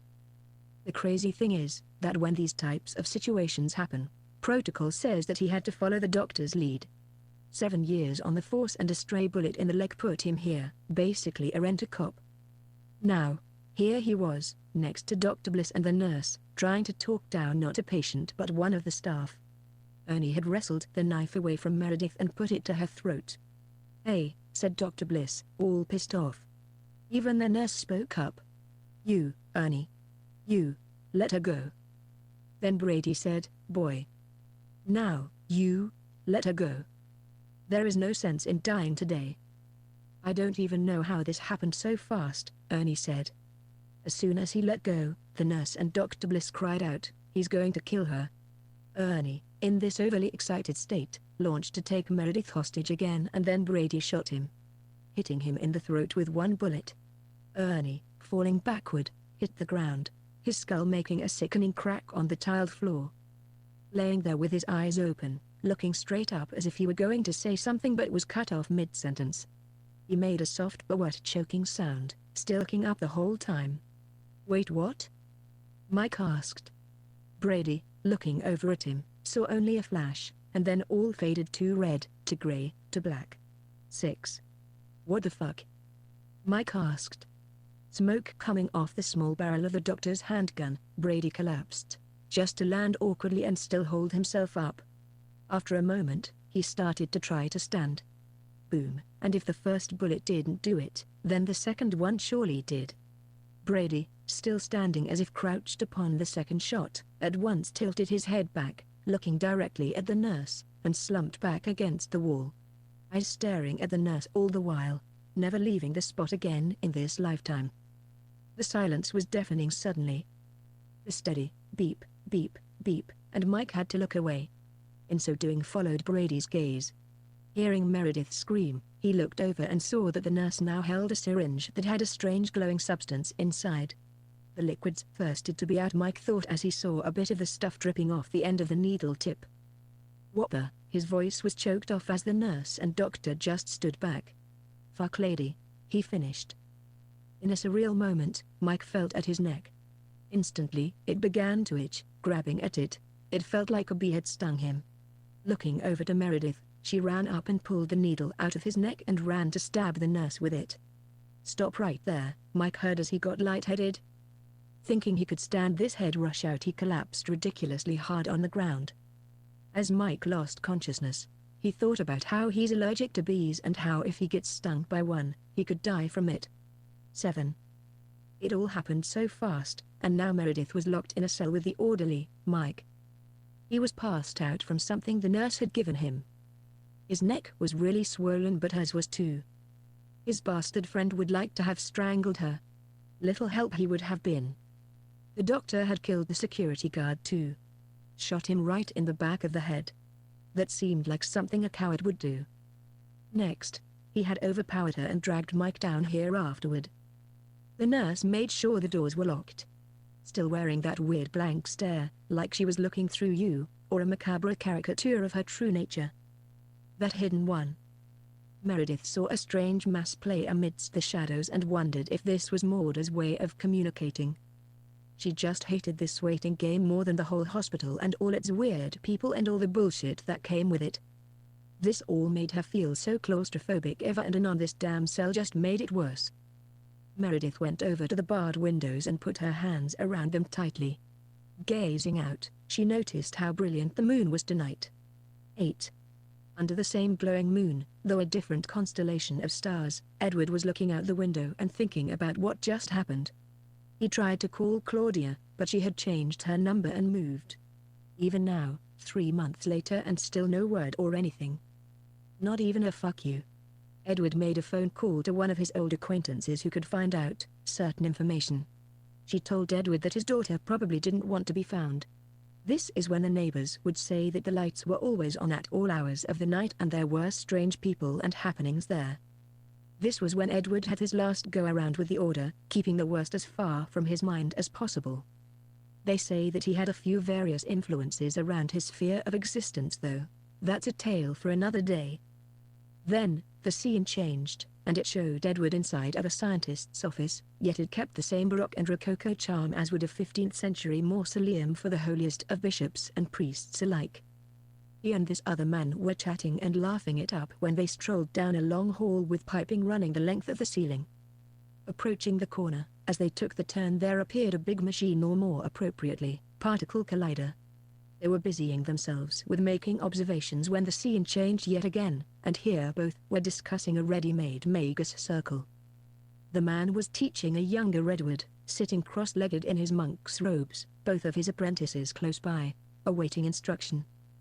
"Are you ready, Edward?" Ipso prompted, from his ancient-looking meditation pillow. "Ready. What about you?" "I'm ready too," his female apprentice replied. "Now, close your eyes." Both initiates did as their master had asked. "Do you feel it moving you?" "Yes," they both said. What Ipso meant by moving was the waters and vapors spreading under physical sensation after ingestion. "Okay," he said a moment later. "Let's go," he added. In that direction, both candidates opened their eyes to the astral realm. They found themselves levitating right above the compound. He was by there, brilliantly illuminated. "Come on," Ipso commanded. All at once, he swam through the ether into a chasm in the ceiling. The two initiates followed in the older man's path in his sphere of existence. "Okay," Ipso said from his physical body. "Now remember the place to run if you get lost through the houses?" "Yes," they both said at the same time. Dodging and weaving past the buildings in the neighborhood, Ipso flew at an unfathomable speed with both his apprentices trailing just behind. "Here we go," and they were pulled along. It seemed as if they were being yanked because they were up, and up, and up. It reminded Edward of the expansion of time. It seemed as if they were as high as airplanes could even go, but still, they went even higher than that. Edward started to feel like it was hard for him to breathe when his female companion reassuringly put a soft hand on his chest, for this comforted him. Then, everything was so fast that it was hard to tell what they went through. A gel here that almost caught them up as all three of them barely missed some hydrogen isotopes. Edward then was almost held by a pocket of gelatinous matter. Next, when it seemed like going higher was too hard, he bade them keep on going. Finally catching up to Ipso, they all got into the shade of a big piece of steel from an artificial satellite. "Why do you always come up here?" she asked. "I come up here to not feel the pull." After much coaxing, the students had talked their master into bringing them. He told them they would be able to travel there as soon as they were ready. Well, 2 years in and this summer night was as good as any. As this was happening, Ipso was flying around like a seasoned expert. "Shouldn't it do the opposite, you know?" she asked. "Well, you would think so," Edward spoke for him. In mind, Ipso explains the main reason thus: the sun is where our souls end up, well, those bound for such a destiny, and the photons that are expelled is so much information. It calls the spirits to be quiet, over mind. In turn, Ipso is blessed with a moment of silence. She hugged Edward and marveled at Ipso. He flew in a few arcs around the two of them, causing the couple to be propelled around by his gravity and inertia. He stopped, and they did as well. "Behold," he said as he directed their attention forward, "the sun crowned the horizon." It looked like a ball of flame, and it was getting bigger and bigger. The couple held each other in an embrace. For, she had broken it off with Edward this very evening, telling him that they had moved too fast, that she had already promised herself out to another. At that point, to raise Edward's spirits, Ipso had brought them up here. Edward? Ipso communicated. In response, Edward gave his master his full attention. A new day dawns, he proclaimed to his apprentice. Suddenly, he broke eye contact and flew away at speed. The two companions followed, so as not to get left behind, or get lost. Ipso called it babysitting, when he had to watch every move they made. Edward pondered the meaning of Ipso's words for just a moment. Then, following close behind his companions, he went in search of his destiny. 9. The nurse came to Meredith's cell. "Are you ready, Miss Hook?" "Ready for what?" Meredith asked distractedly. "You don't give me that tone, bitch," the nurse screamed much more enthusiastically than ever before. "Fuck you." Meredith screamed in return as Bliss came around the corner. "Hey," he yelled at Mike. "What?" he asked as he was getting up and holding his neck. He looked completely dazed as Bliss pointed the gun at him. "Get the fuck up," he ordered. "What?" Mike asked again. Bliss, to assure Mike he was serious, cocked the .380 small handgun. "Get the fuck up." Then Bliss shot the wall. Boom. The sound was incredibly loud. Much louder than any of them expected. It ricocheted. "Take her in here," Bliss ordered and waved the gun at Meredith. Mike got the gist of what to do. They entered the Temple of the Messenger. The doctor ordered Mike to tie Meredith's wrists together and set her down on the floor and then handcuff himself to the radiator. The lights in the room started to flicker, signaling the master was sending a pulse. "Quickly, nurse." She turned and walked over to a desk and grabbed a neatly folded stack of clothes and headed back off. "Excuse me, nurse." "Yes, doctor," she said impatiently. "What are you doing?" "What you asked." "No, you're not." "But I." "Change here." "But underscore." "Do it here," he screamed. A moment later and all was ready and began the circumambulation, signaling the opening had begun. "Alma Amentia," the two companions cried as they circled the triangle of art. "Alma Amentia," they cried. The nurse, in full black ceremonial robes, went to the messenger and handed him the dagger, its red gem literally sparkling. He looked at Meredith. Walking over to her slowly he raised his arms. Then, as the nurse did with Morda, Bliss would do with Meredith. Everyone was ready for the worst, wondering, is he really going to kill her? With all his weight, he pulled down as hard as he could. It plunged in. Inefficient, as his speed and other variables would allow, the anathema just careened through the air and it seemed to ignite a light that was blinding. It caused all to react as if they had witnessed a lightning bolt thrown by the hand of Jupiter himself. 10. Aninl, the sisters spat as they all three surrounded the Archonian. Chanting her name, the first sister came on lightning fast. A moment later, sprang the second sister. Then the third, all in rapid succession of each other. Trying to find a hole in her strategy. About a minute and she had caught the second sister, off guard. As she came in, knocked herself effectively to the ground and out of the game, she went sprawling on her back and into the rocks that they were close to. She cried out, "Ahug!" The other two sisters, seizing the opportunity, both began to pull at her robes and then at her hair. It caused her to send such a pulse, so as to knock everything over that was within several yards. Not using this ability, she was a bit rusty in its usage and she sent heavy stones cascading toward the unconscious one, more rocks smashing down onto her inanimate form. As they began their dance, one of the sisters came in fast once again and the angel effortlessly guided the second one snugly into two of the giant rocks. Unfortunately, the dagger that the sister wielded had wedged her in between the two boulders. She was held taut and could not escape, screaming bloody hell. Next, the third came in. They crashed into each other so hard as to send more shockwaves about. 2, and 4, then 6, rocked the whole area. She came in sooner than anticipated and by her own inertia, she got lucky and scratched the angel's other cheek. The most fearsome of the sisters came in. She approached and acted like she was going to punch but got her arm caught in the angel's hair. As she did so, she began to let loose a war cry. Though, as a result, in so doing, had thrown herself off balance. "Ah," she said as she lost control. The Archangel accepted the opportunity when the sister just switched from foot to foot and he had one hand around the back of her head and the other had a hold on her leg. She slid her along her chest to skin the skin right off of her face. A bloody moment later and the angel was standing there, humbly victorious. This painted quite the macabre horror scene. "Do you still blaspheme?" the angel asked. Though the sister was clearly done. "Do you still blaspheme against thee?" Her head just drooped, and blood dripped in a gush all over the ground. It was almost silent out except for a bird in the distance and the sister of the screams. The air held the scent of honeysuckle.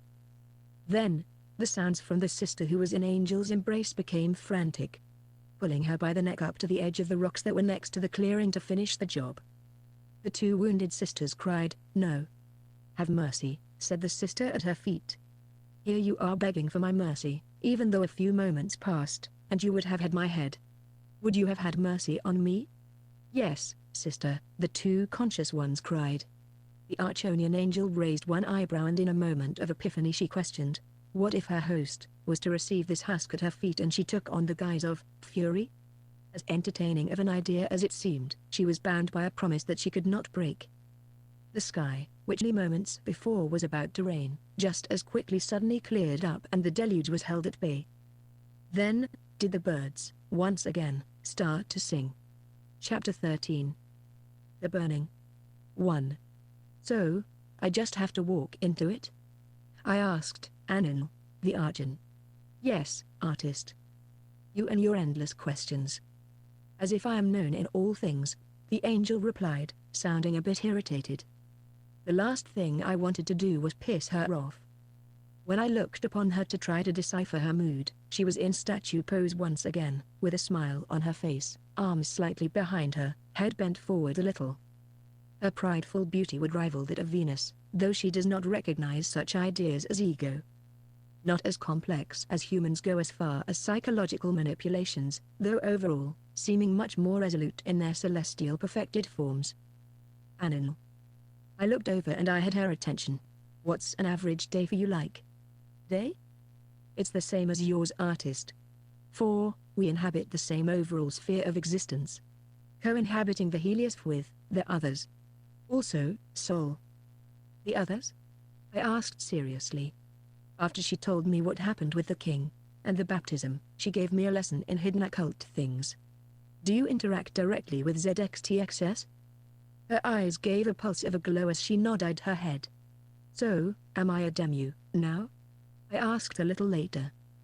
"I suppose so, artist, since we are discussing it." "We would not be if you weren't. For, a demu, being one who knows." I get it," I said. "The regular, everyday people are called daywalkers?" "Artist, you have once again answered your own question," she said. "Well, you have some sharp wit about yourself there, ma'am." "I was not aware," she said, looking down at the grass. Her hair was blowing in the wind as she surveyed the area and then began to tell me what her opinion was on what I was to do now. Then, after a few lessons, she told me my options. The only reason I even agreed was her charm. That's what sold me. Not her preternatural quality or shades of any kind. Not a foolproof 100% plan either. No. It was her humanness. She was young at heart and her spirit of enthusiasm was refreshing. The plan was at the least a death wish. Though, at the very most, was what she thought wisest, and I was with her.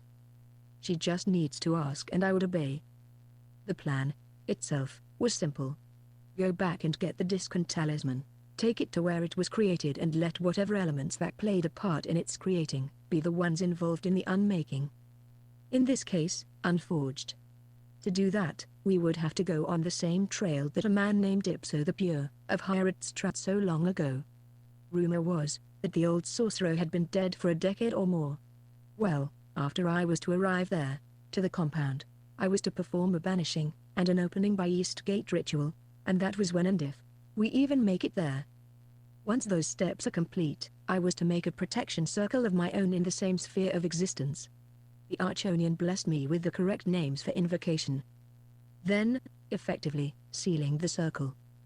Assuming all this were to work, then this thing that is behind me, that's bound to me somehow, will be released and expelled to plummet back to the eternal darkness, from whence it crawled out of, or that's what I'm assuming at least. That is, this centrifuge of perpetual existence. The Archonian spent some time with me, explaining more and revealing unto me small charms and raises which I picked up on quickly. She taught me that raw energy that is like, though not as powerful as, thaumaturgy. That well from which is tapped that divine essence of will, to be directed by the conjurer. Emendatory translations, she called them. Being the actual name of the act of ZXTXS, an emanation, blessing the heliospherian with the rare magic pulled from himself. The emanations of emanations. The raw giver in him and his child, the Osirian manifested self-sacrificial one and the mother, Ashura. The female aspect of the Trinity. Also, the two opposers, feeding the nourishment for the gods or the ancients of ancients. It's from the radiation from the Nakash and the demiurge. This was all too much. I couldn't fathom all this insanity. She slowed it all down a bit. I had spent all that time searching for answers, realizing in retrospect that the journey was the same as the sum of the experience, as with most things. In some cases, being understood way too late. Then, the wisdom to pick from the pieces, to use the experience as armor, of one strength or another. I thought, why don't you try to kiss her? Looking up, I made sure she hadn't read my expression. I smiled, entertaining the thought that at least she cannot read minds.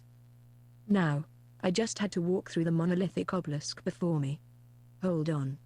So, I could have walked through this, at any time? I asked. Yes, she said. Now, standing in statue pose, of a different sort, and I wanted to jest with her, though I figured now was not a suitable time. I took my first few steps and was within inches of Hyrax and I stopped. Looking at the angel and tried to read her expression, noticing her eyes looking in my direction, but past me. This seemed to be true to her nature. Artist, she said. I started to brace myself for an impending lesson of a different kind, though when none was forthcoming. I looked a bit closer and sure enough, she was in a different pose. This time I saw. She was saying goodbye. Winking at her, I started walking and felt a volt of electricity lighting me up. The scintillations burst all around me and coercing my atoms to make up protons and matrons, crashing together and being reborn. A holding atomic nuclei disengaging and spinning around my soul, carrying it and its mocking echo so that it bounced back. Just like the Doppler effect. The vortex took me. There I was, to be shut out on the other side of the wormhole. I had made it inside the area known as the Manx. My echo strangely mocking itself. Then, one way riding the atoms a metavez-vous just to be assimilated back into this reality's version of my physical existence. It was then that I saw that eternal serpent, and at that moment I suddenly realized this was the Nakash. That was its name. Its symbol was an infinity not turned on its side, the devouring cannibal. The consummate lovers. The sacrificial scorn of the demiurge. To know it is to live 1,000 years, they say. Lightning here and there all over. It was like a blanket of fog that encompassed me within this Merkaba. Light began to scintillate and the outer edges expounded. Then, that sound of an adorning buzz ceased itself and caught flame just to be extinguished, though that little sign opened all the possibilities. I felt that this vehicle I was in was safer than previously considered. As the fog lifted, I stood up. For, when going through the vortex, I had to lean down to keep hold of my balance. Upon arrival, the smell of brimstone was strong as sparks popped here and there about the edges of the circle. As soon as I stepped out, I looked around. Gate particles, biomechanical, closing within my sphere of existence. Smoke blanketed the floor, obscuring its surface momentarily. All was exactly as I had left it, even the sarcophagus. Looking over at the occupant, yes, he was the same as was everything else that was in the chamber. Good. At least no animal or anything like that got in. I found my bag and retrieved the metal disc and then started to search for the talisman the angel had told me about. After looking everywhere within reason, I sat down to rest once again. Getting into position with being so aggravated, I had to keep reminding myself to breathe and think clearly. Closing my eyes, I did just that. Then, with my third eye open, I started to scan over my vicinity as I focused on getting my breathing under control. I was so warm that I decided to keep my eyes closed. Figuring I would meditate for a bit, my head drooped, and I at once fell into unconsciousness, for I was beyond tired. 3. Upon realizing she was dead, Mauda at first thought she felt worse, though overall, she was feeling the better for the wear. For one, her mind had cleared and she could talk plain now. It seemed years since her physical body could support a conversation without some spirit or mindless mass stealing her attention away. Now that she was on this plane, she had the chance to be someone, because sadly, the Terra plane had offered her little in life. After she died, she met up with a few old friends. One was Edward Hook. He needed her help, she was like, I cannot even die and be left alone. Then they laughed. Great friends, they were. He told her that he was limited in who he could communicate with and he had done all he could in the form of a shade. He explained to her that after he went back to try to completely stop the intruder from all those years ago, he ended up only being able to lock Edna into the bathroom. For one fleeting glimpse, she had stared back at him through the mirror, though she was frightened. Now, here I was with Mauda's incorporeal form, in the basement with me, which was strange because she was a ghost. When she appeared, I was making sure the gun that I had found was loaded. Holy shit, I said as I ran my hand gently through her smoky form. There's not much time, she explained impatiently. What do you mean? I asked. No one even knows about this place. Besides, looking over at the previous occupant. I'm supposed to tell you, if you want to behold the brightest light imaginable, well, you better help me get the Lady of Suffering with you. We don't have much time, we must hurry. Okay, I said as I just watched as she ran around the room, putting different things together into a backpack. Another moment later and we were standing around the borders of the circle. In this work, I was an assistant. Once everything was ready, she went through all the motions seamlessly. The ritual would work perfectly, she assured me. After completing the invocation, smoke appeared like ghosts at the edges of our vision, which was everywhere in this place and will always be a fixture in Mauda's sphere. Then, something came out at the sides of the circle, splashing way up and over, until there was a loud Tesla oil-like popping, akin to a circuit breaker or gunshot. Artist, Mauda said. Yes. She ran her hand over the top of the circle where the mysterious matter was wetting the edge. Scooping some of it up, she said, Qualia. I understood. This was the physical, malleable, representation of reality. Existence itself, in the form of Hawking radiation splashing up and over in small plums. So exceedingly rare to have a glimpse, she said as it poured through her incorporeal form. Shouldn't it be pulling us into a black hole, being so close and all? It's basically a synthesized strain. So, it's kind of fake? Absolutely not. How do you think we're sucked into the vortex and then spat out the other end? I don't know, splitting atoms and sending a proton in one location, and a neutron in the other? Half correct. See, you don't know everything. Ha ha, ha. I'm just messing with you, it's not that serious, she jested. You don't call that serious? I asked, pointing at the corpse. You're just missing the main ingredient. Qualia. Mauda? I said, pointing to the circle. There was the hum of electricity as our hair was lifted amid a light popping sound, followed by small orbs popping all about. Atoms smashing together, creating matter. Within the mysterious liquid, a form began to appear as a silhouette of a skeleton and then morphed into a tenuous thing. At once a furor sprang to manifest, as there appeared the Woman of Suffering. She looked like she was sleeping and beautiful to behold. The more she assimilated, the more she reminded me of a mummy that has come through time, demanding its immortality. She had dark hair with pale white skin. Her physical properties information swirled extremely fast around the circle in atomic form, and then a moment later and she first started to appear. Lightning popped and the current cracked along the shores of the circle's reality. The liquid reality, you see, Qualia. Its origin, that the patriarchs subscribe to, is Andalusian, from the Nocturnity River, Mauda told me.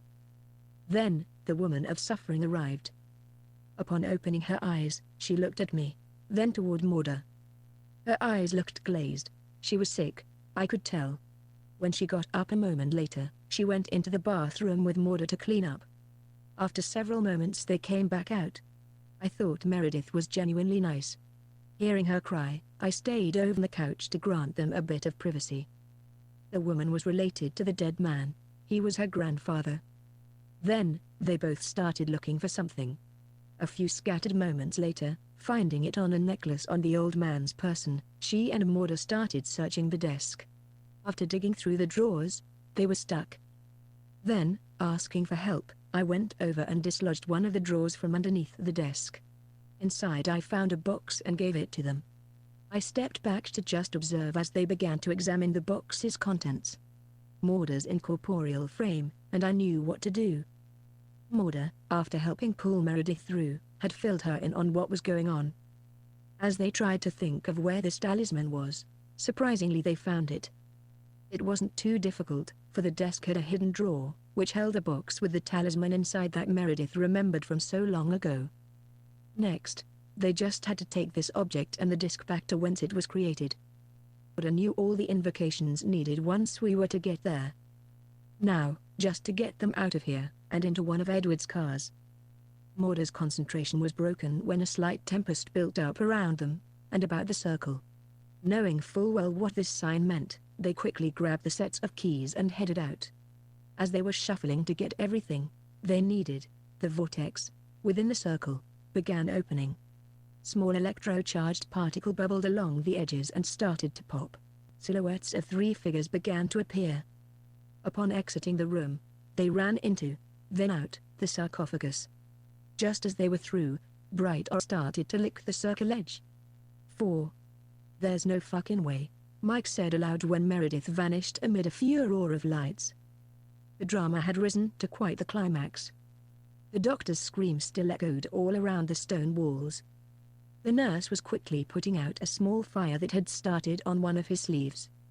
He just looked in a daze, mouthing unintelligible words. I lost it, the doctor said. I lost the sacrifice. No, we got the main one, the master requested, reasoned the nurse. How did that happen? He asked. I don't know, but I have a feeling we're about to find out soon enough, she said thoughtfully.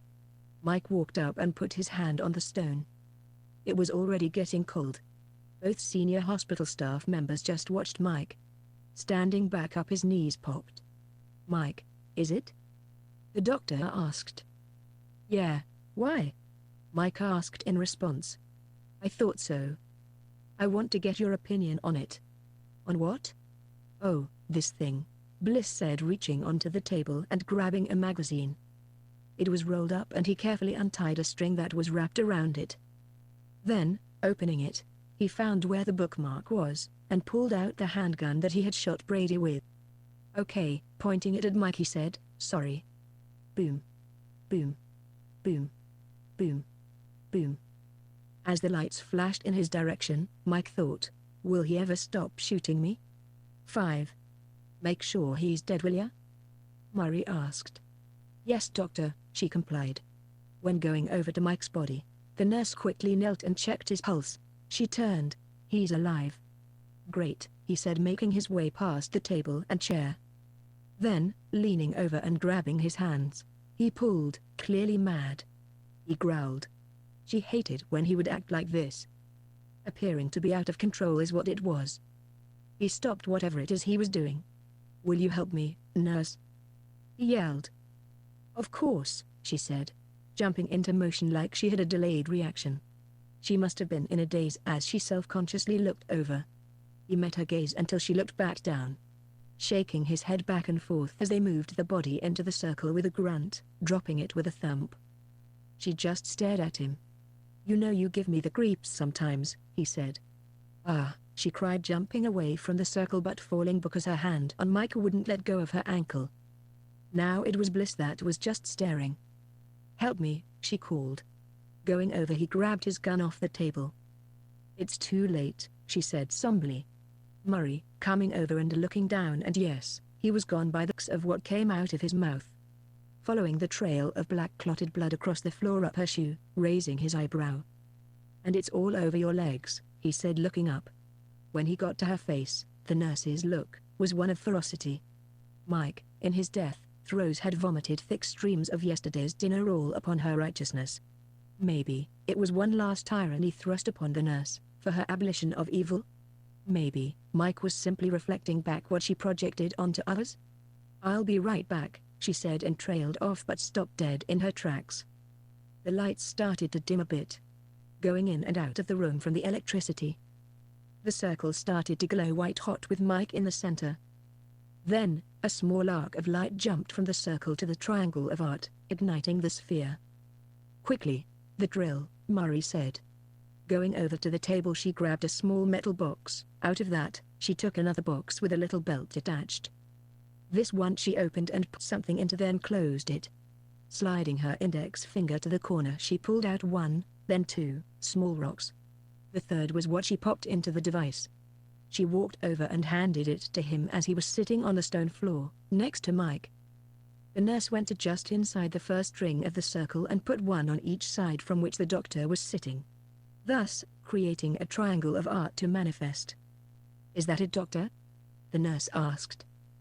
"For now," he said, and then had an out-of-body experience like his other took what the patriarchs of the Eternal Flame refer to as Wakustsan, or what we call here on Haaretz, possession took control. A few moments later, and their master had told the two messengers what to do to accomplish the goal of killing the woman and using the blood sacrifice of the demon's enemy's blood relative. Then, use all this to invoke Begrevera, the Destructionary, safely through anti-physical manifestation, to bring about as many Daywalkers' demise as possible. After the two worshippers dragged Mike's body out of the way, they quickly stepped into the circle. A light tempest began to spring to manifest as the electricity faded in and out of the appliances of the chamber's circuits. A moment later and they were gone, in pursuit of the escapees. 6. We made it through the corridor and outside. Once free, we realized it was still pitch black out. "Be careful, and stay close," I told Meredith. "I know it's bad out," she said. "If you're not from around here. Have you met the neighbors?" "Yeah, Lou and his kids." "I don't know, I didn't catch a name," I said. "From there, right?" Pointing in the direction of the house with the screen door. "That's the one." As if that were the signal, the kitchen light came on. I perceived the sound of voices on the right-hand side of the opera house, of some animate shadows moving about. "What is it?" Meredith whispered as to my reaction to impending doom. "Quickly, to the garage." We both went in that direction, except for Morda, who went back the way they had come. "PSSS, Morda," Meredith hissed after her. She just kept going, smoke trail behind her levitating mass. "Come on, we gotta go." "She'll be fine," I said. "Do you know the fastest way into the garage without going around the front?" "Yeah, over on the side. I have the key." "I can tell it's a double of the one I have somewhere upstairs in my room." At this realization, Meredith felt a ping in her chest of longing. It's strange, but I felt her sadness, so I grabbed her hand once again to keep her in good spirits. "Come on," I said. Then, turning to go, we both gently bumped into the grandson and his daughter from across the alley. "Wow, where you gone try to get off to?" the man said. Then the girl started getting excited. "Mary? Kendra?" Meredith asked but knew. "You know me." "Yeah, you do me," the woman said. "Kendra, where's your pa?" she asked. "He coming. He went to go get Shun," she said.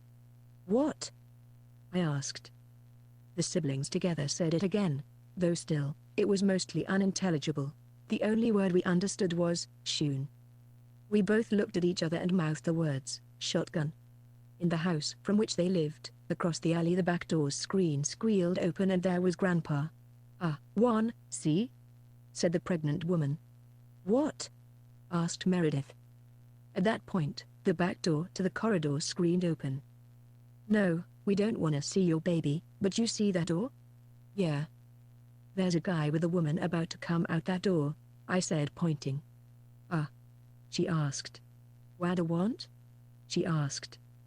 I got down a little and clandestinely told her and her brother, they are the state workers. "Yeah, What want? I began pointing at the woman's belly and raised an eyebrow. To take the baby. What? They both said, startled. As if this were the most atrocious crime ever uttered. Presently, the door to the corridor was wrenched open. At the same time, the engorged one screamed. Wampa o oot em. Boom. The shotgun flashed from the old man on the back porch. Grabbing Meredith's hand, I said, "Come on." "Hold on," the woman had Meredith's wrist. "Let go," I told the woman sternly. She looked straight in my face. I could smell the rot upon her. "Hold on," she said again. Only this time looking directly into Meredith's eyes. "Hold on, take me." That is when her brother's head was slightly knocked to the side. Twice. His eyes rolled a bit, and in that instant, he grabbed his head, yelling. The woman went wild, letting out a howl such as I have never heard. "Come on, we must go," Morda's translucent frame ordered us, but we didn't have to be told twice. As we rounded the corner of the door to the garage, we could hear more gunshots amid screams of "Kill you! Kill you!" Before long, making our way into the garage, once inside, Meredith took over. I gathered myself for a moment, and after a second later I was ready to leave. Looking around the inside of the car, she became nostalgic and told Morda that she knew it was his vehicle, she was just never able to find the keys. Figuring she would one day. Now she was glad she had never gotten rid of it. "You do know, someone has driven this in the last few months, right?" "There is no way. I park on the other side of the garage every night and I would have known." "Okay.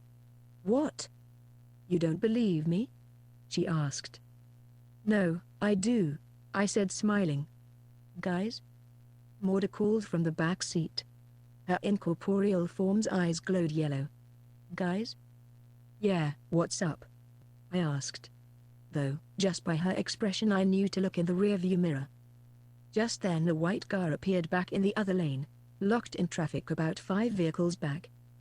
"Them fucking bastards took me forever to save for that thing," Meredith said. "It's okay," Maud reminded her. "You can get another one." "Yug," she responded. "Up here, make a right," Maud directed. Behind them, the white car came up and went past without noticing them. "Is it always so busy over here in the wee hours of the morning?" I asked. Meredith and Morda just laughed as we went through the intersection, being stopped by yet another light. "Okay, so after this light at the gas stations, keep going straight. Get onto the turnpike and take 64 west to Imperial." I looked over and Meredith had been looking at me, I knew, and I was blushing. Good, the light turned green. "Do you think we should grab gas? Let me know?" I asked as I started to pass the stations that were on either side before jumping onto the interstate. "Yes," Meredith said. "Pull over please." "Sure. Just pull in," she said.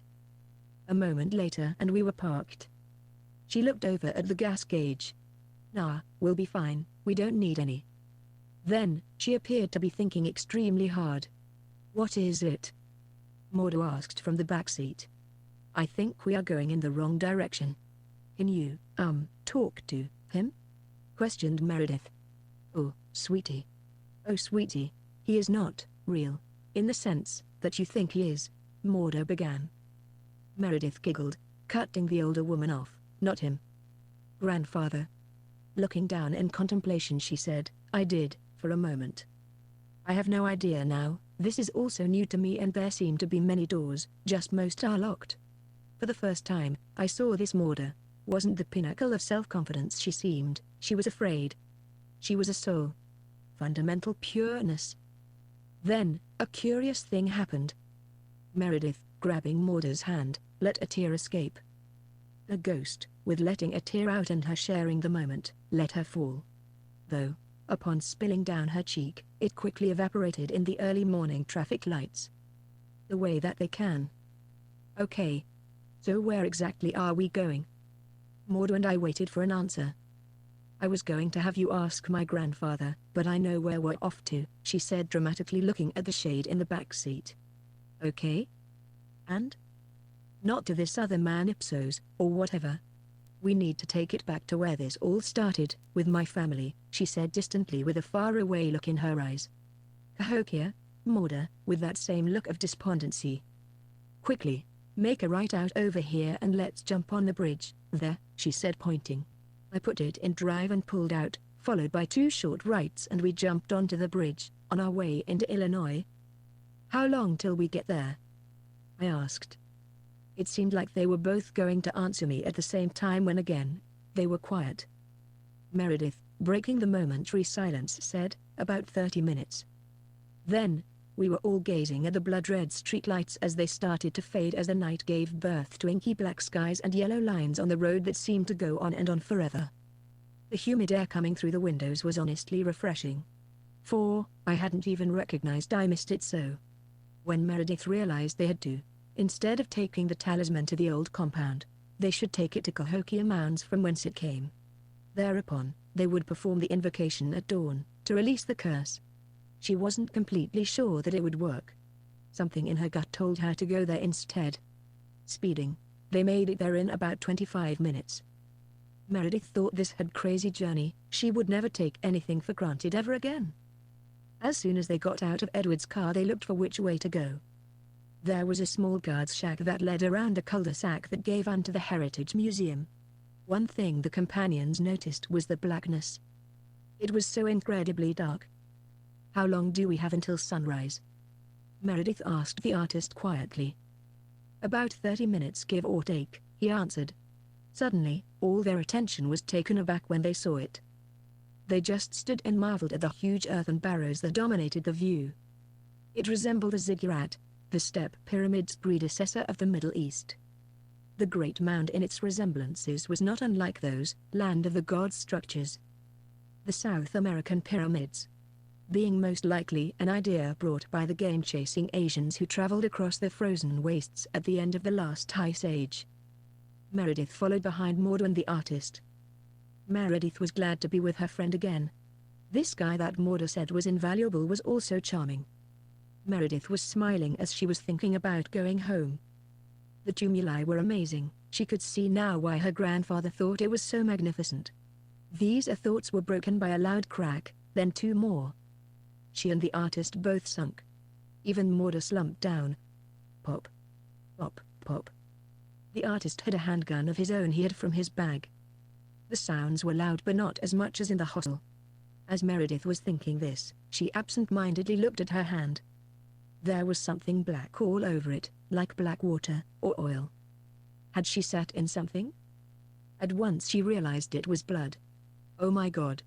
The only reason she knew for sure what it was that it was so warm and sticky. "What's wrong, Meredith?" Maud asked, looking towards the artist and then back to Meredith. "Oh my God, you've been shot." I aimed once again because I saw movement by the guard shack. 7. Good, the nurse thought a second after Murray shot at the company that had just arrived. "Yep, I got her," Murray said to the nurse, though it was all with the aid of Big Rivera's gifts she knew. Before long, in response to Murray's gunfire, there were 3 return shots in retaliation. The sounds tore a hole in the night. The nurse was in a daze. She would be so glad to see all this dark business over and done with. It seemed like a never-ending nightmare, and thereupon, Murray could be all hers. This is what she was thinking when she tried to warn him that she saw sparks and an accompanying pop, pop, pop that followed. Then, trying to speak but nothing came out of her mouth, nothing except for 2 small puffs of smoke. However, 2 sister vapors were issued from her neck holes. A couple of mist shells sent reflections from the moon upon their collected eyes. Grass and dirt shot up into the air, getting into the doctor's mustache. He wiped it away, though in his attempts it only smeared into war paint. The nurse collapsed. Semi-dewy earth soiling her carefully pressed uniform. She seemed to burp as her neck swelled a bit in size. A moment later, and with the spent breath, she was left with just 2 vampire gunshot wounds and blood smeared around her mouth. It appeared as if she had dark red lipstick on. At that point, she violently jerked once in the throes of spasm. For a moment she completely ceased moving.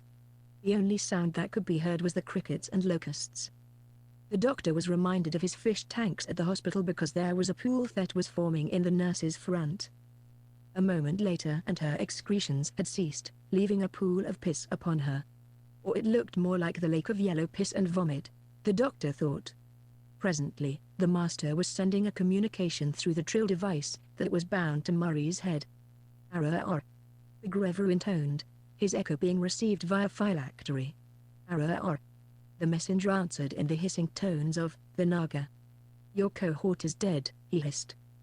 Words trailed out as a forked tongue licked at the air in between intonations of the ancient speech, sounding like he was a snake. Yes, the messenger answered, coldly looking down at her body. He lightly put a boot to her cheek and gently kicked her face the other way, to not have her staring at him anymore. The 2 gunshot wounds in her neck looked just like 2 vampire bites, a drop of blood barely escaping each. It's unfortunate, but he hissed, so is the lot of life. There was a brief silence. Then, a gift for your suffering. A gift for my suffering. The messenger mocked the echo through the channels of the heliosphore, and the nurse just looked up into a sky that would never be shared with her beloved Dr. Murray Bliss, ever again. 8. Mike opened his eyes. He didn't know what was going on except his neck didn't hurt anymore, which was strange because, holy shit, he thought to himself. Holding his hands out to inspect them, the same familiar tattoos were there. Damn. Whatever it is he had been thinking, he lost it. He felt very confused. What had he been doing? I was just talking to someone, but who? He thought of Ernie and how he was dead. In a flash of recognition, it all came back to him. The murder of the cop, and Ernie. Then, they were going to kill that lady. Bam. She had disappeared. Next, was his turn to die. They shot me, he mused. Thereupon he gazed through his incorporeal hands. There were the 2 pieces of shit now, hiding on the side of the small guard shack, kissing. He felt his gorge rise. Everything was smoky and cloudy for Mike. Phantoms danced in and out of his peripheral vision. Looking closer, he saw there were these specters all over. He instinctively knew they were put here to be the guardians over the burial grounds. In his mind's eye, he could see teepee tents and huts, little fires going out of the chimneys. It was very dark and gloomy, even then. Shamans began beating their magic wands upon the drums of death during a ritual. The nurse began to give the doctor a hand job. Mike just watched until completion. When he saw the car lights a moment later, that's when the doctor had fired that damn gun. The shots made everything glow for no more than a 16th of a second. Then, the nurse bitch slumped over dead. She had it coming though, he thought, for his justified anger. Now, the doctor was talking to someone that Mike could not see nor hear. He still had that strange box strapped to his head. What did he think, that he could talk to aliens through it? Mike scoffed. Then, slowly looked up and back down at the scene unfolding around him. It was a very frightening thought. Imagine a prominent doctor that, during the treatment of patients, had been going mad most of his professional career, talking to himself with boxes strapped to his head and war paint on. He giggled. Then, it was as if hundreds of people were all showing up at the same time. Here to see what happens next? Mike ran atop one of the smaller mounds to get a better look. Yes, his vision was not deceiving him. Hundreds of people had just seemingly shown up. It must be because the doctor is talking to someone on that strange Bluetooth headpiece or something, he reasoned. Then a raccoon, or no, it was a hand, breaking dirt at Mike's feet. He fell in horror as it tried to grab at his ankle. He moved his foot. Then it tried to grab that. A skeleton's arm went around his neck, and at the same time another one was wrapping its arms around Mike's waist. The embrace of ages. Ah, he yelled. The smoke was caught up by their movements, ignorantly going through his incorporeal form like it could attack the smoke. Mike jumped up and away, past the reanimated bodies that were escaping their earthen graves. One broke ground and stood. After steadying itself, it bounded for him and then passed, seeing a fresh target. Getting to his feet, he ran the dozen or so yards to an already vacated area. Every tumulus had at least a couple hundred of its previous inhabitants, all seemingly trying to get out of the earth at the same time. The dead were rising out of the barrows in Cahokia. Chapter 11. Raising the Dead. 1. Bam. The door to the museum was busted open. Come on, Morty yelled to the companions. The artist helped Meredith down so she could sit and rest very gently next to the wall. Then Maude, going and locking the front door, noticed the blinds in the front window in the room that we were currently in were cracked. Gazing out into the inky blackness, she thought that there might be a concert or something going on tonight that she wasn't aware of. Blinking her eyes several times, she peered back out, being held in a slight suspension of disbelief. What was happening out there? With this new sight, she could see auras and strange color combinations. If that's what it was that she was seeing. All these concert goers or whoever the people were that had just seemingly shown up by the hundreds were already dead. She could tell by the phosphorescent hues that they gave of skeletons. Reanimated corpses. Maude put her hand to her mouth. "Oh no," she lightly whispered to herself, realizing the implications of this turn of events. "What's going on out there?" the artist asked. At this question she was brought back to the situation at hand. "Help me find a first aid kit," Maude said. "Okay, I'll be right back." Seeing the look of anxiety on Meredith's face, he walked over to her and pulled out the handgun from his back pocket. "You know how to use one of these?" "I'll show her," Maude said, taking the weapon. "Okay, cool." He jogged toward a door with lights on behind it, disappearing a moment later. "Now, let me see you," Maude ordered. Meredith started panting with anxiety. The older woman got down on her haunches to examine the wound more closely. "Ah. It looks like it just passed right through at the middle." She smiled at Meredith. Meredith smiled back. The artist was coming back down the hall. The low night lights that had been on when they got inside were sufficient to see by after coming in out of the darkness of night. "Okay, so, I found this," he said, handing her a first aid box and a bottle of water. Maude went shuffling through the kit and fished out a packet of medicine. The artist handed her a handful of paper towels. Thrash!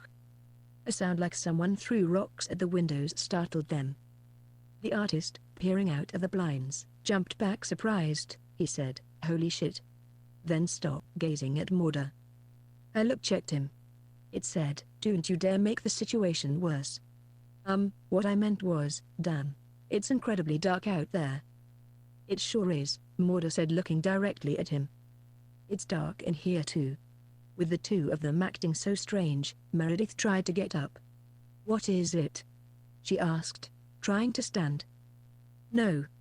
Both yelled in unison. "It's nothing," said the artist. Maude was putting pressure against the wound as she saw him wearing a look as if he were torn between something. Then, looking at Maude, he began, "There's no way Bliss and the nurse could have raised all of them all by themselves. They had to have had help. I don't know for sure, but I do know one thing. Here, anything is possible." "What do you think it is?" "I think you're right, he's getting help from someone," she mused. "Right, because if he would have had this power all along by himself, he would have used it before now. I would imagine." "Wait, what? What are you guys talking about?" Meredith asked. Maude gently looked over into Meredith's innocent eyes and said, "The dead are rising, and we got to get that disc up to the top of Monk's Mound by the light of dawn." 2. This was too much excitement for the messenger to take. He was hard right now watching the inhabitants of the surrounding barrows seeking humanity once again. All those rotten bodies that were so shallowly buried. Not for much help though. In numbers, they could do some damage. They did appear menacing, however, in reality, being just some bones. Not extraordinarily strong, the messenger thought, Murray Bliss's other self. And poor Nurse Margaret's dead. He wanted her to rub him off. He would kill that guy that they had with them. Damn, why did she have to get herself shot? This complicated things. Well, that's not too bad, he supposed. A lot more could have gone wrong. One of the skeletons, which still had a lot of meat and some flesh on it, had a traveling companion. Although, his bottom half had a type of slimy oily flesh wrapped over his top half. However, most of the unfortunate walker was all rotted away, and what was left besides was just splintered bones and a configuration of maggots and worms. Peering through the gloom with half-turned reptilian eyes, he realized the corpses that weren't buried deep enough in the shade. Time had rendered their skeletons brittle. The ones that were now rotten and whose innards were now crawling with life of the insects of generations past, had sported columns of evolutionary progression anywhere and everywhere it would thrive. Now, here were two that were not nearly buried deep enough. Both had had their hearts cut out, sporting holes in the center of their chests. Though, still, they held hands. Soulmates must really be connected through the soul. For, their hearts were non-existent in their bodies. Reminding Murray of all those evil patients that claimed that their evil behavior was because they didn't have a heart. Well, he thought, as the macabre couple limped by, they were clearly confused about reality. Yet, these lovers amid dirt and time still holding on to each other under the pale moonlight. Together again, upon Harrods, for one last dance. 3. Mike did not like this at all. Even though he was dead, he found a spot out of the reanimate's way. There were so many of them. A few thousand or more, and that was not even exaggerating. Moving in big waves. He was trying to notice a pattern. The mounds were not the only place the creatures were coming from, even the flatlands held huge chunks of them. Mike didn't know if he had ever seen as many people as this, let alone dead ones. He was starting to be able to tell what things were from farther away by the colors they produced. Then, casting a wary glance around, he realized the moon and the sun were interacting with all animate matter about him. They were casting an aura on the undead people now. Alive people. Dead people. Good and bad. They all had their hue, and in turn, one could see another's biological makeup of a being. As these thoughts moved about his mind, some he knew, some he just didn't understand, but mostly he didn't care unless it was affecting him and these damn dead bodies. They were affecting him. He longed for his life he had. Hey. Mike was a little startled when he heard the voice. He was expecting the doctor to be on Bluetooth or something, but it wasn't. It was a lady. It was someone familiar. Peering through this gloomy new world he found himself a part of, he quickly realized it was the Lady Morda, from the hospital. Huh? He questioned the semi-transparent form that was now before him. He was surprised that she not only could see him, but she was talking to him. Morda? Mike. It's you, she said, happy to see a familiar face. I'm so glad that we found you, she spoke in that soft voice that was now bold and strong. Though, still being warm and somewhat motherly at the same time. We've? He asked. Oh, do you remember a recent patient? She was in the day room last night with me when you came and got me for meds. Yeah, for sure. But she's gone now, right? At this misunderstanding, Morda looked confused. Really? Yep. What do you mean? She asked again, clearly confused. Well, it's like you would have to have been there to believe it, he reasoned. Not really having the words to explain what had happened when she had disappeared into the doctor's hidden chamber. No, I get it, she said. Upon her death, she had a new awareness of events. Even though she wasn't there, she only half understood her newfound capabilities. However, more insistent than all the other pressing matters currently surmounting the night, she began to take a particular interest in him. Walk with me? She asked as she proffered her forearm.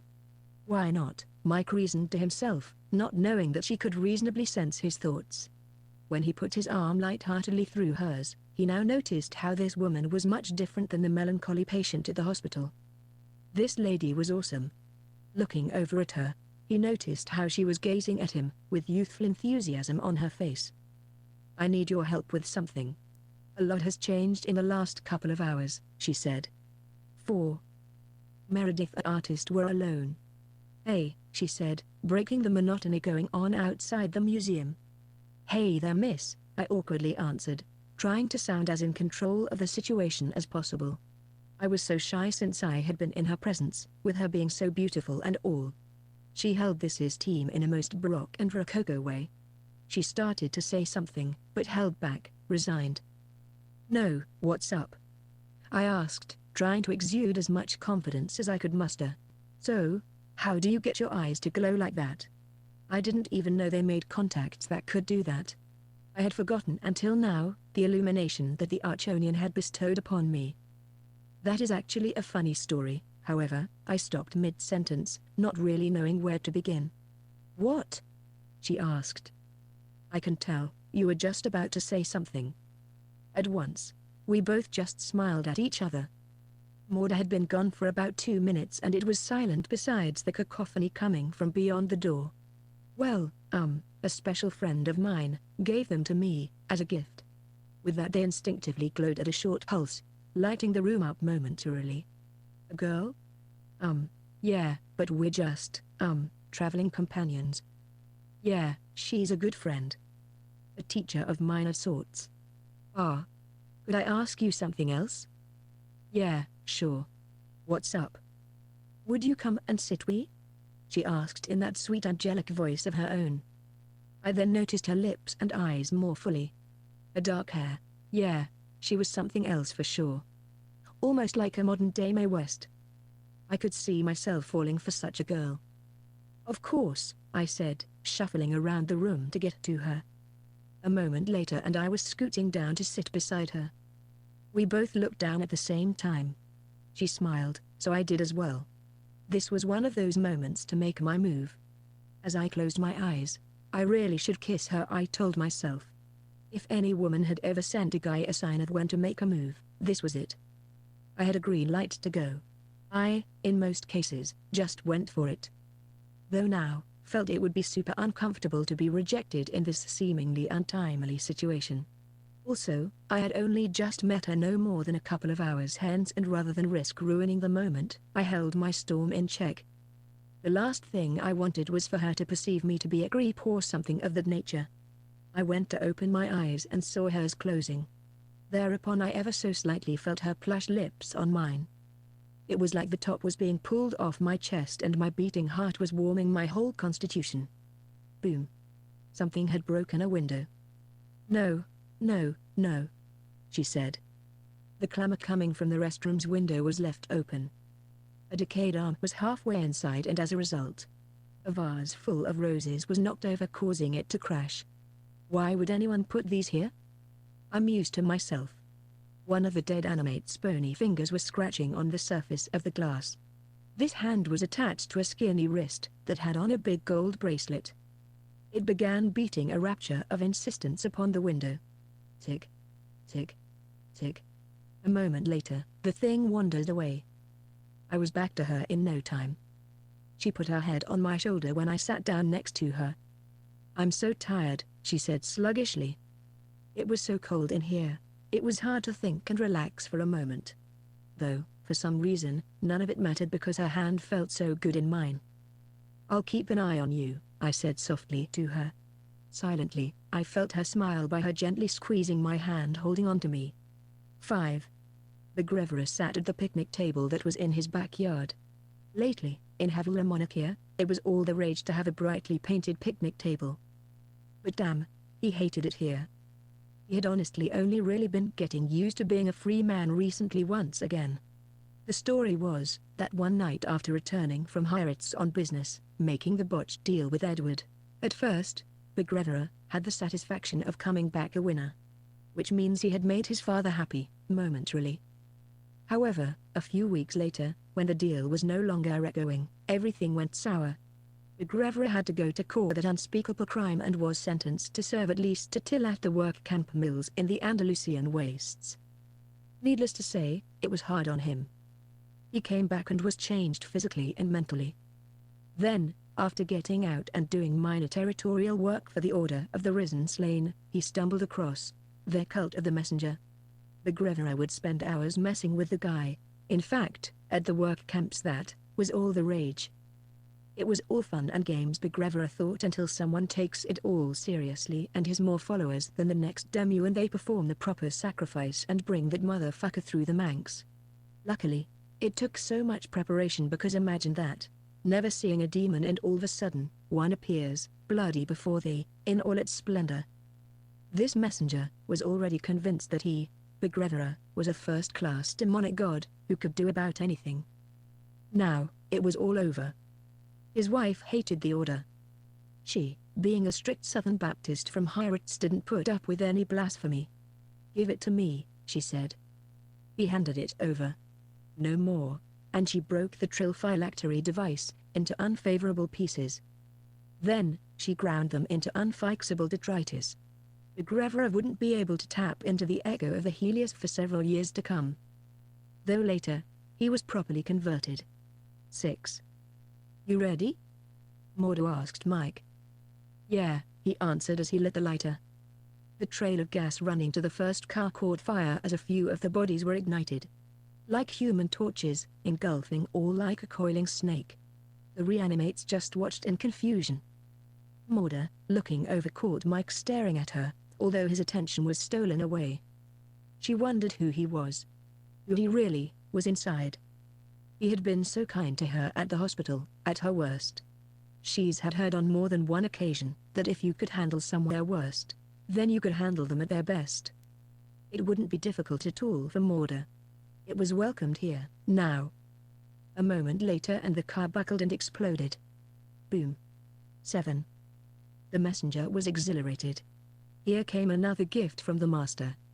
The demon Andros came out of the vortex. Smoke and small volts popped on the dewy earth, sending up little vapors of smoke.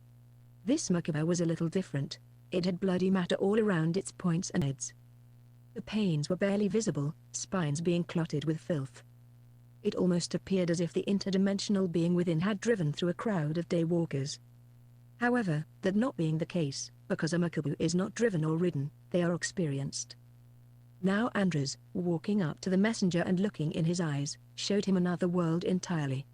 Andros could have stood here and messed with these poor humans' minds for longer, but then remembered that time is not only relative but foreign as well to the observer. Reading Bliss's thoughts, they started to communicate. After a moment, he was away. Heading straight for the museum. He knew what to do. Finally, the messenger felt like somebody. Really somebody. However, an explosion rocked the whole area, upsetting everything. Smack. Something hit him. Fuck. He yelled. There was a big piece of plastic burning the dead nurse's tennis shoe. Not an inferno or anything, just enough for her to catch flame. What the Bliss said, not believing his eyes. The nurse was moving. Trying to put out the blaze, only she had that slowed down nature as with, holy shit, he wondered. She is a reanimate now. The nurse's eyes were glowing within, though they held a blank infinite quality as well. Bliss looked directly into them. Nothing. Well, she was in better shape than everyone else here.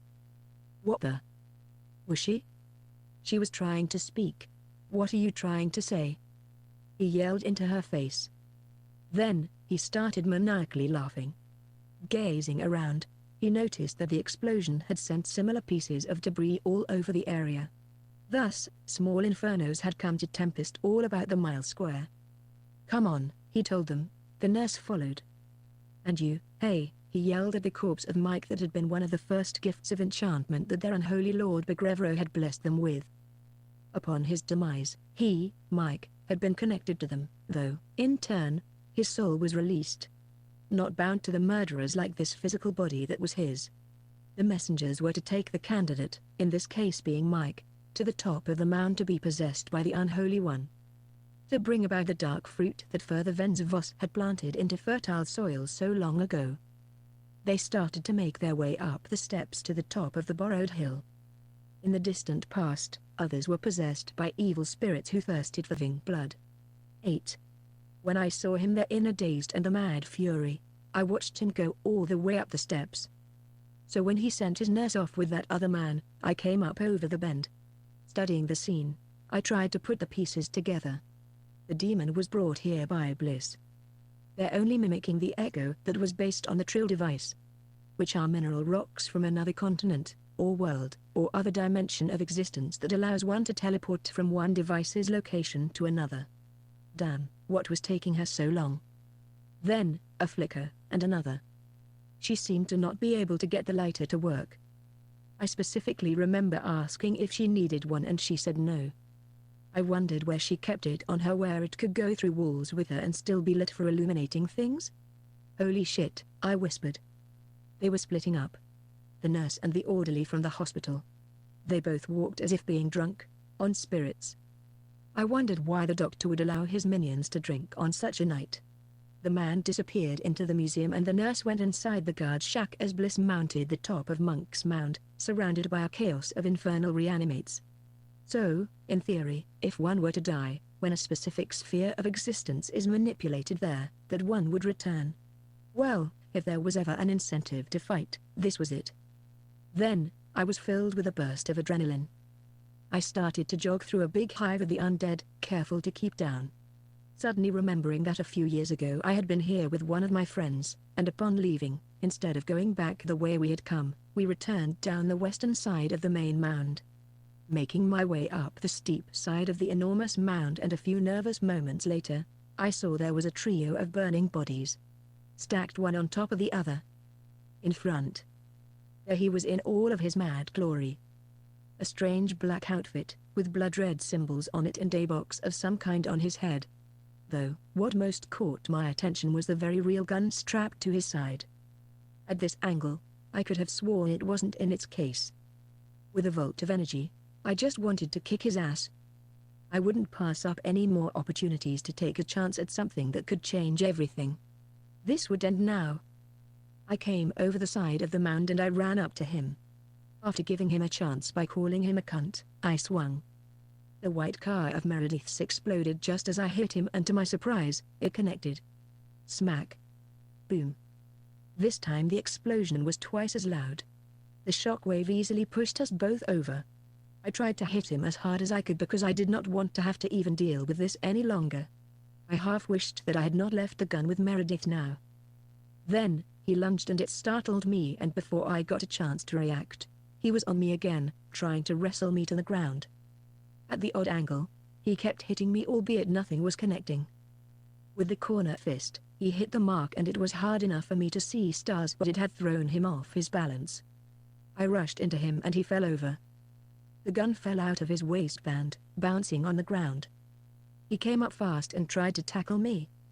Then, one of the animates tried to hit me as well. He grabbed me by my hair and tried to force me to the ground. Whenever I could get the room, I started uppercutting him and simultaneously tried to elbow him. He tried to get me into a chokehold. I grabbed his tie and yanked. Nothing. Yank. Nothing. Then, my elbow was on fire. I knew more reanimates were still coming. Next, a few more undead were cresting the hill. A handful of them watched. Mostly the ones up here were maggot-eating corpses that were half decomposed. The biggest one I had thus far seen fell on us, mindlessly. The doctor mumbled a few words and several of the undead creatures held me tight. The more I tried to pull, the tighter was their grip, effectively keeping me bound as the madman started to malevolently laugh. 9. Meredith could see the ever-so-slight start of saturation of hues coming in upon the horizon to paint the dawning sky. She ran out of the back door, alone. It was so dark out here that at first, she was confident. However, now, amid the shadows, she was frightened. She hit the trees. Next, seeing the road was free of the walking dead bodies, she crossed and headed straight for Monk's Mound. That old sage, the morning star, promising all that fire is to come, and you can either let it illuminate or consume you as it burns above. The choice is yours. Evening or morning. All those bodies reminded her of fingers. There were so many of them now that it was almost unbelievable. She ran to the clearing and saw that her destination was off to the right. She almost tripped. What the fuck was that? May thought. That is when a very real human arm came around her neck. Then, to her surprise, she damn near effortlessly flipped the nurse over. She landed on her back and Meredith landed hard on her side with the effort. Goddamn, she thought. That wordless curse that the fucking nurse seemed to be swearing was awful. Her leg had broken back upon itself and the bone was splintering out of her knee. Blood, the color of liquid mud, drizzled all around her body. Flailing her arms, she looked like a windmill. The same black blood now coming out as vomit spewing forth from her mouth and other holes. Meredith knew she would never forget that sound for the rest of her life. Suddenly recalling how shitty that bitch had treated her. There was conveniently a stone right there. She was going to help her by bashing her fucking brains in. She grabbed it and pulled. Oh, she exhaled, stopping from the sharp pain. Then, she tried to put all this into perspective. What was their endgame? To bring about death and destruction, she supposed. Seemed like a terrible way to live one's life. After all this, she would never take anything for granted again. Fuck it, Meredith thought, leaning up against a withered tree. It looked like a giant accusing finger, pointing up in the sky, saying, "Hey you fuck. Look what you have done." Though, at this point she wasn't trying to blame it on anyone. There seemed to be so many webs and layers of lies that to search for the truth is like looking to the liar for a future of honesty and love built upon sin. They could call it their court of the sacrificial lamb, or an entourage of the wandering snake. Then, she saw him. It was Mike, the orderly, lurching toward her. She got up and moved out of his way. When she did, he crashed into the tree. With a twist and a sharp pain, she landed hard, and he had managed to secure himself in its coiling finger bone. Holy shit, he was choking. She went to the back side of him and pulled on his collar, in so doing broke a gold necklace that had a crucifix attached. Both went flying, and fate chose where the pieces fell. Next, he convulsed into a fresh fit of spasms and dislodged his neck so that he was not choking. Looking at his face closely, she realized he was undead, as was the nurse. Like these bodies walking around. Then, he let out a terrible squeal and would not stop. His creepy wanting eyes were all bulged out. 10. "She's gone," Mike, changing to natural form, said as he came out of the security room at the Heritage Museum at Cahokia Mound State Historic Site. He was trying to put it all into perspective. Morda had been schooling him, or making a demo of him, since they met up. The demon was brought here by Bliss. They saw that personally. They are only mimicking an echo that was based on the drill. A GPS-type device. "She's gone to the mound, bless her soul," Morda told Mike. "So, what now?" Mike asked.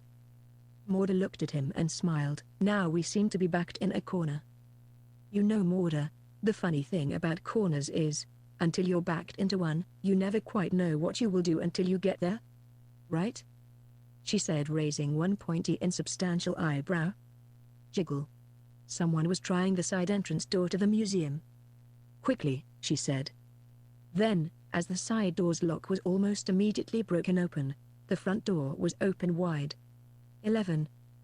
The demonic greaser was humming his hum. He stopped just for a moment to light a smoke. Pfff. He blew the vapor way out. It was his thing, to light one before the killing would begin. His vision got blurry and he shook his head awake. All that time in the work camps in the Andalusian mines had left its wear and tear on the old man. His scarred boots walked over littered bone and soil, squishing and cracking. Andres told Begrevera that this was the last one. His last murder on Haaretz. Looking back just to gain an edge before he raged. An inferno it looked like. Gazing into the window he could see their forms moving around.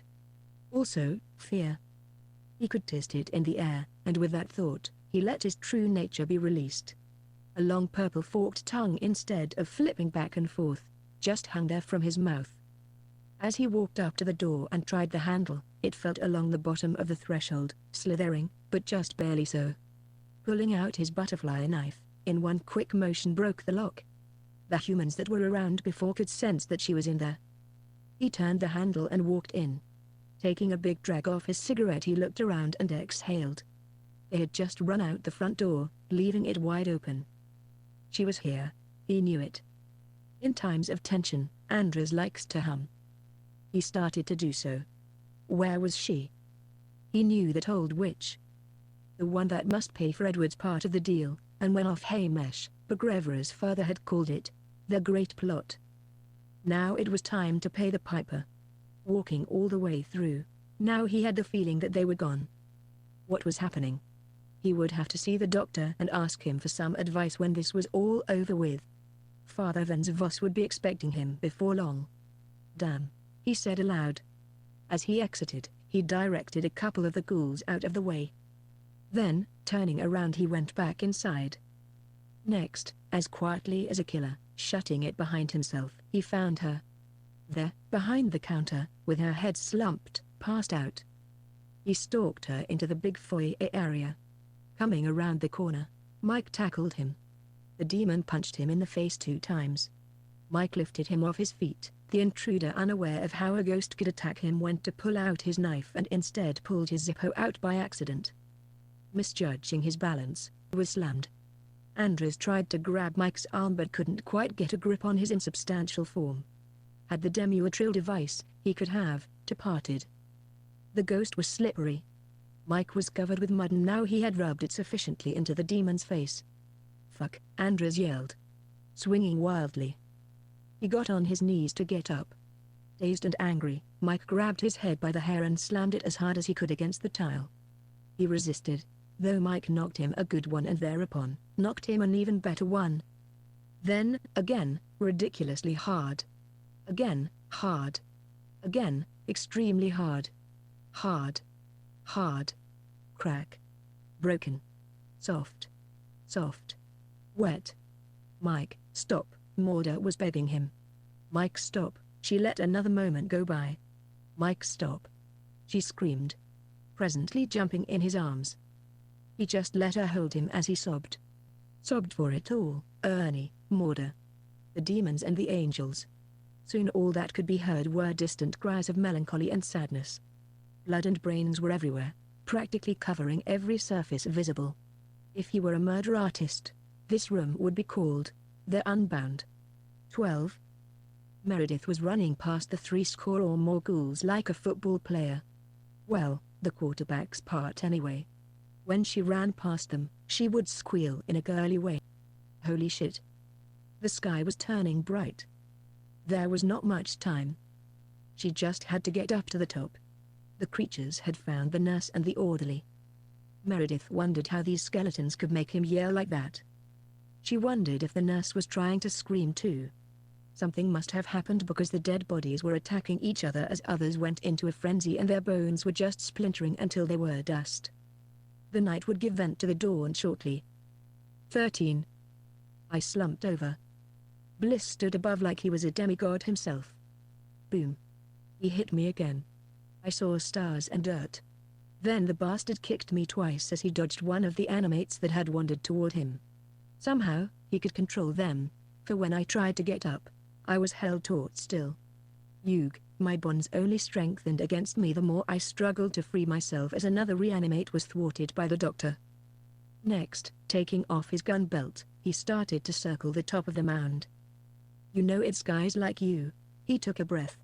Always causing problems, for people. Next, he pointed at himself as he pulled a dagger out from behind his back waistband. Like me, he said.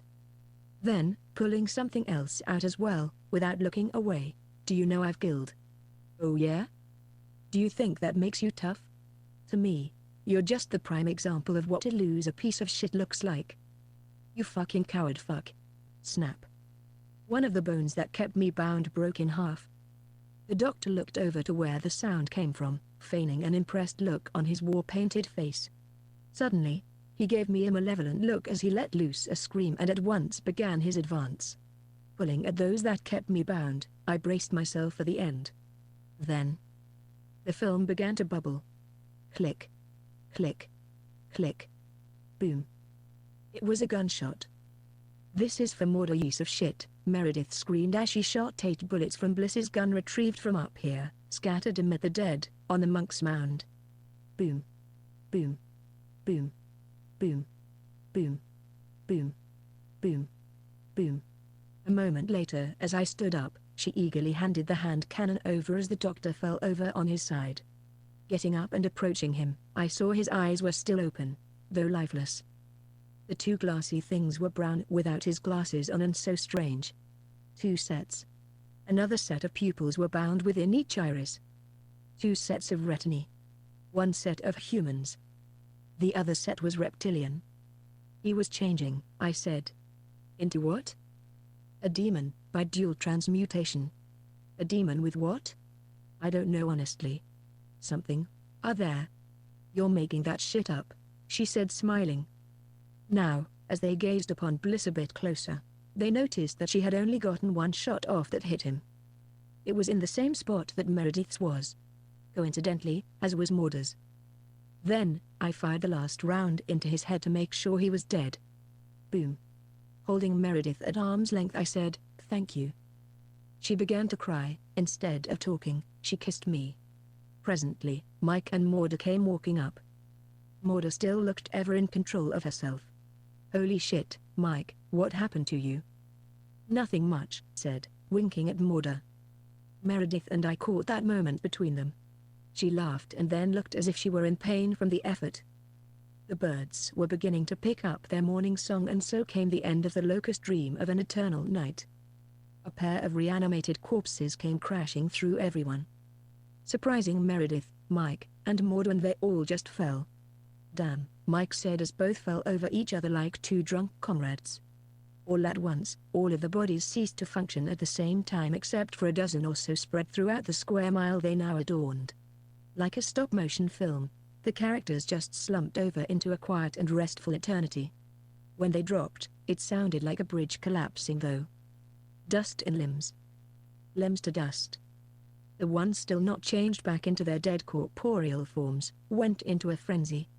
The Grevera's wife, having destroyed the resonance frequency for the device about 12 minutes ago. The transmission was just delayed.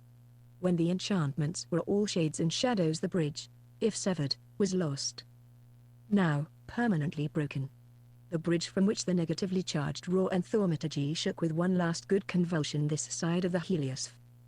The line of conductivity ceased and fell limp, like a broken mannequin. Come on, let's go. Do you still have the disc? Yes, Meredith offered it. Here, you take it. I just stood there. Come on. Just go, she said stubbornly. No. We either do this together or not at all. Come on, he's right, said Mike. Come on, he said again as he grabbed her hands and pulled her along. She smiled, as they all hustled to the top of Monk's Mound. 14. Maude remembered all those years ago. The three of them, Edward, Ipso, and herself. Behold, a new day, he had said. Then, he flew away, the same way they had come. Maude smiled. If there was one memory that she could keep ever and on, this would be it. 15. Almost 5 minutes later, the two couples crested the top of the steps. Right as they came up, the artist rushed with the talisman to the summit. The anathema itself had a red stone in the center glowing bright red, and up went the pentacle that Ipso had created those many years ago. All this, at the same time as the sun was crowning the horizon and the risen Osiris was reborn to a day facing the east.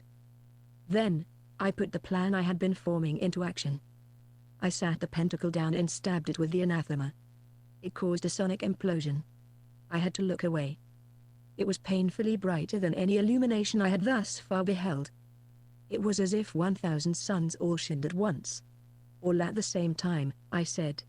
Suddenly, it was like everything became aware of itself and had been caught up in its musings on creation but was self-conscious now. A clock of parts, held in perpetual stop motion. The wheel in the sky clicked into position as the mighty Helios was laboring. Helios himself was up early, driving the chariot and giving adoration to Lucifer. Yes, Lucifer was the fire that Prometheus had so valiantly shared with the world. Prometheus and Lucifer. The morning star tempts all the day walkers with knowledge. Gazing upon the fire of the spheres of illumination.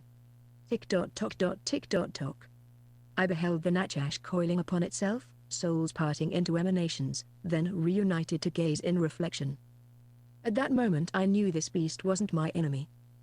The souls that were surrounding this sphere of existence, over the last few hours, were throwing its perpetual scimitars.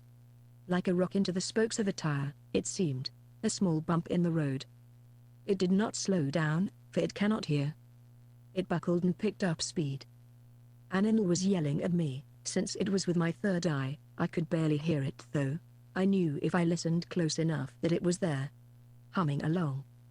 At once, she stopped letting it echo fully, and when it came off the wall of existence, returning like melancholy to me. Go back, the Archon told me. Turning back around, it was like all were staring at the stop-motion theater.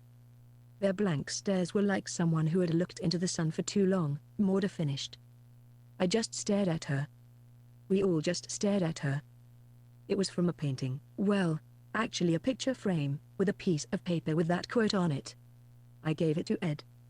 From before, long ago, from when we first met, she said. Looked at Mike adoringly.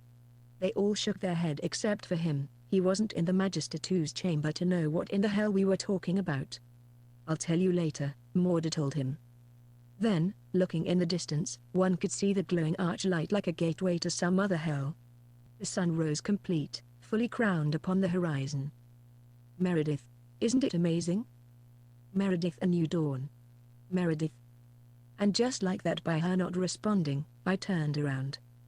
Her eyes were closed and I looked to Morda, who was supporting her, for some answer. I desperately searched her for signs of life. Left without options, I looked into Morda's warm and accepting eyes to tell me I was wrong and that Meredith wasn't dead, albeit there was no such consolation to come. Then, going to Mike, tears were by now pouring out of my eyes and he just looked away, averting his gaze. I couldn't blame him. I might have done the same had the roles been reversed. Morda started circling the top of the mound. My eyes started to throb and I was so hot up here. I took my shirt off and leaned down to try to get some air. I just held Meredith in my embrace. Mike started the circumambulation and Morda again performed the closing, and sealed it shut a few moments later. "Hey, you!" I yelled as loud as I could this time, and was going to give ZXTXS a piece of my mind. Although it wasn't my voice that came back, it was Meredith's, saying thank you, in reflection of the echo, and then, goodbye. 16. And don't come back. Yeah. Yeah, I told him. Not cool, man. I hope you feel terrible, James said, shaking his head. Claudia Rose gazed at me from just beyond the door, giving me the evil eye until her husband closed it. So, I just got up and walked away. At that point my hands were tied. I couldn't make someone listen. It was an especially sad trip, for I had, in good conscience, gone to Meredith's mother and stepfather's home to tell them their dead daughter wanted me to let them know she was sorry for anything she had ever done and that she needed them for something. Well, needless to say, they not only didn't believe me, but they also kicked me out and told me to never come back. Well, their loss. Some souls are not meant to evolve, I guess. In the shadow of a black path was I on. It's not so bad though. I embraced it and persevered. When gazing upon that Archonian angel, her illumination awakened within me, a sight that lit my way from that night at the mounds. I haven't been back since, but I do have plans to go soon. Later, returning home, I took off my shoes and made sure the doors were securely locked. I still can barely comprehend the inheritor of the opera house. I walked into my painting studio and grabbed my writing implements, and as I entered the room, I could hear my footfalls echo back to me from beyond the hall. Thud. Thud. Thud. I looked for my robe everywhere, the one that resembles a cloak. Just when I was going to give up the hunt, and then wouldn't you know, I found it. Being stashed behind the couch at an odd angle. Before getting up, I grabbed the instrument case out from under it. Next, I set it in the middle of the couch and unlatched all 3 hasps. Cracking the lid, I lifted it till it clicked. I took out the instrument with its companion piece. I checked the tightness and it was ever so slightly loose. Exactly right. I began to play, launching into the first notes of L'Estro Armonico. Playing it now strangely gave me the very same feeling from when I was riding the vortex. However, it was over before it had even really begun or I had a chance to warm up. So is the lot of life, I mused. Tick. Tock dot tick dot tock. It was extremely quiet. I contemplated the fact that the composition was written for 2 violins. I broke the silence with the first notes of a different score. Antonio Vivaldi's Baroque Classic Quinta, first tact. Closing my eyes to feel the strings, just to open them a moment later, she still wasn't there. So, I looked away, feeling a pang in my chest. That old bust, the Heliospherian. ZXTXS that comes to claim his chosen. Chosen for what though? Solitary ambiguities? Dark reflections of mortality that hide behind the cold-stained mirror? To muse upon in retrospect.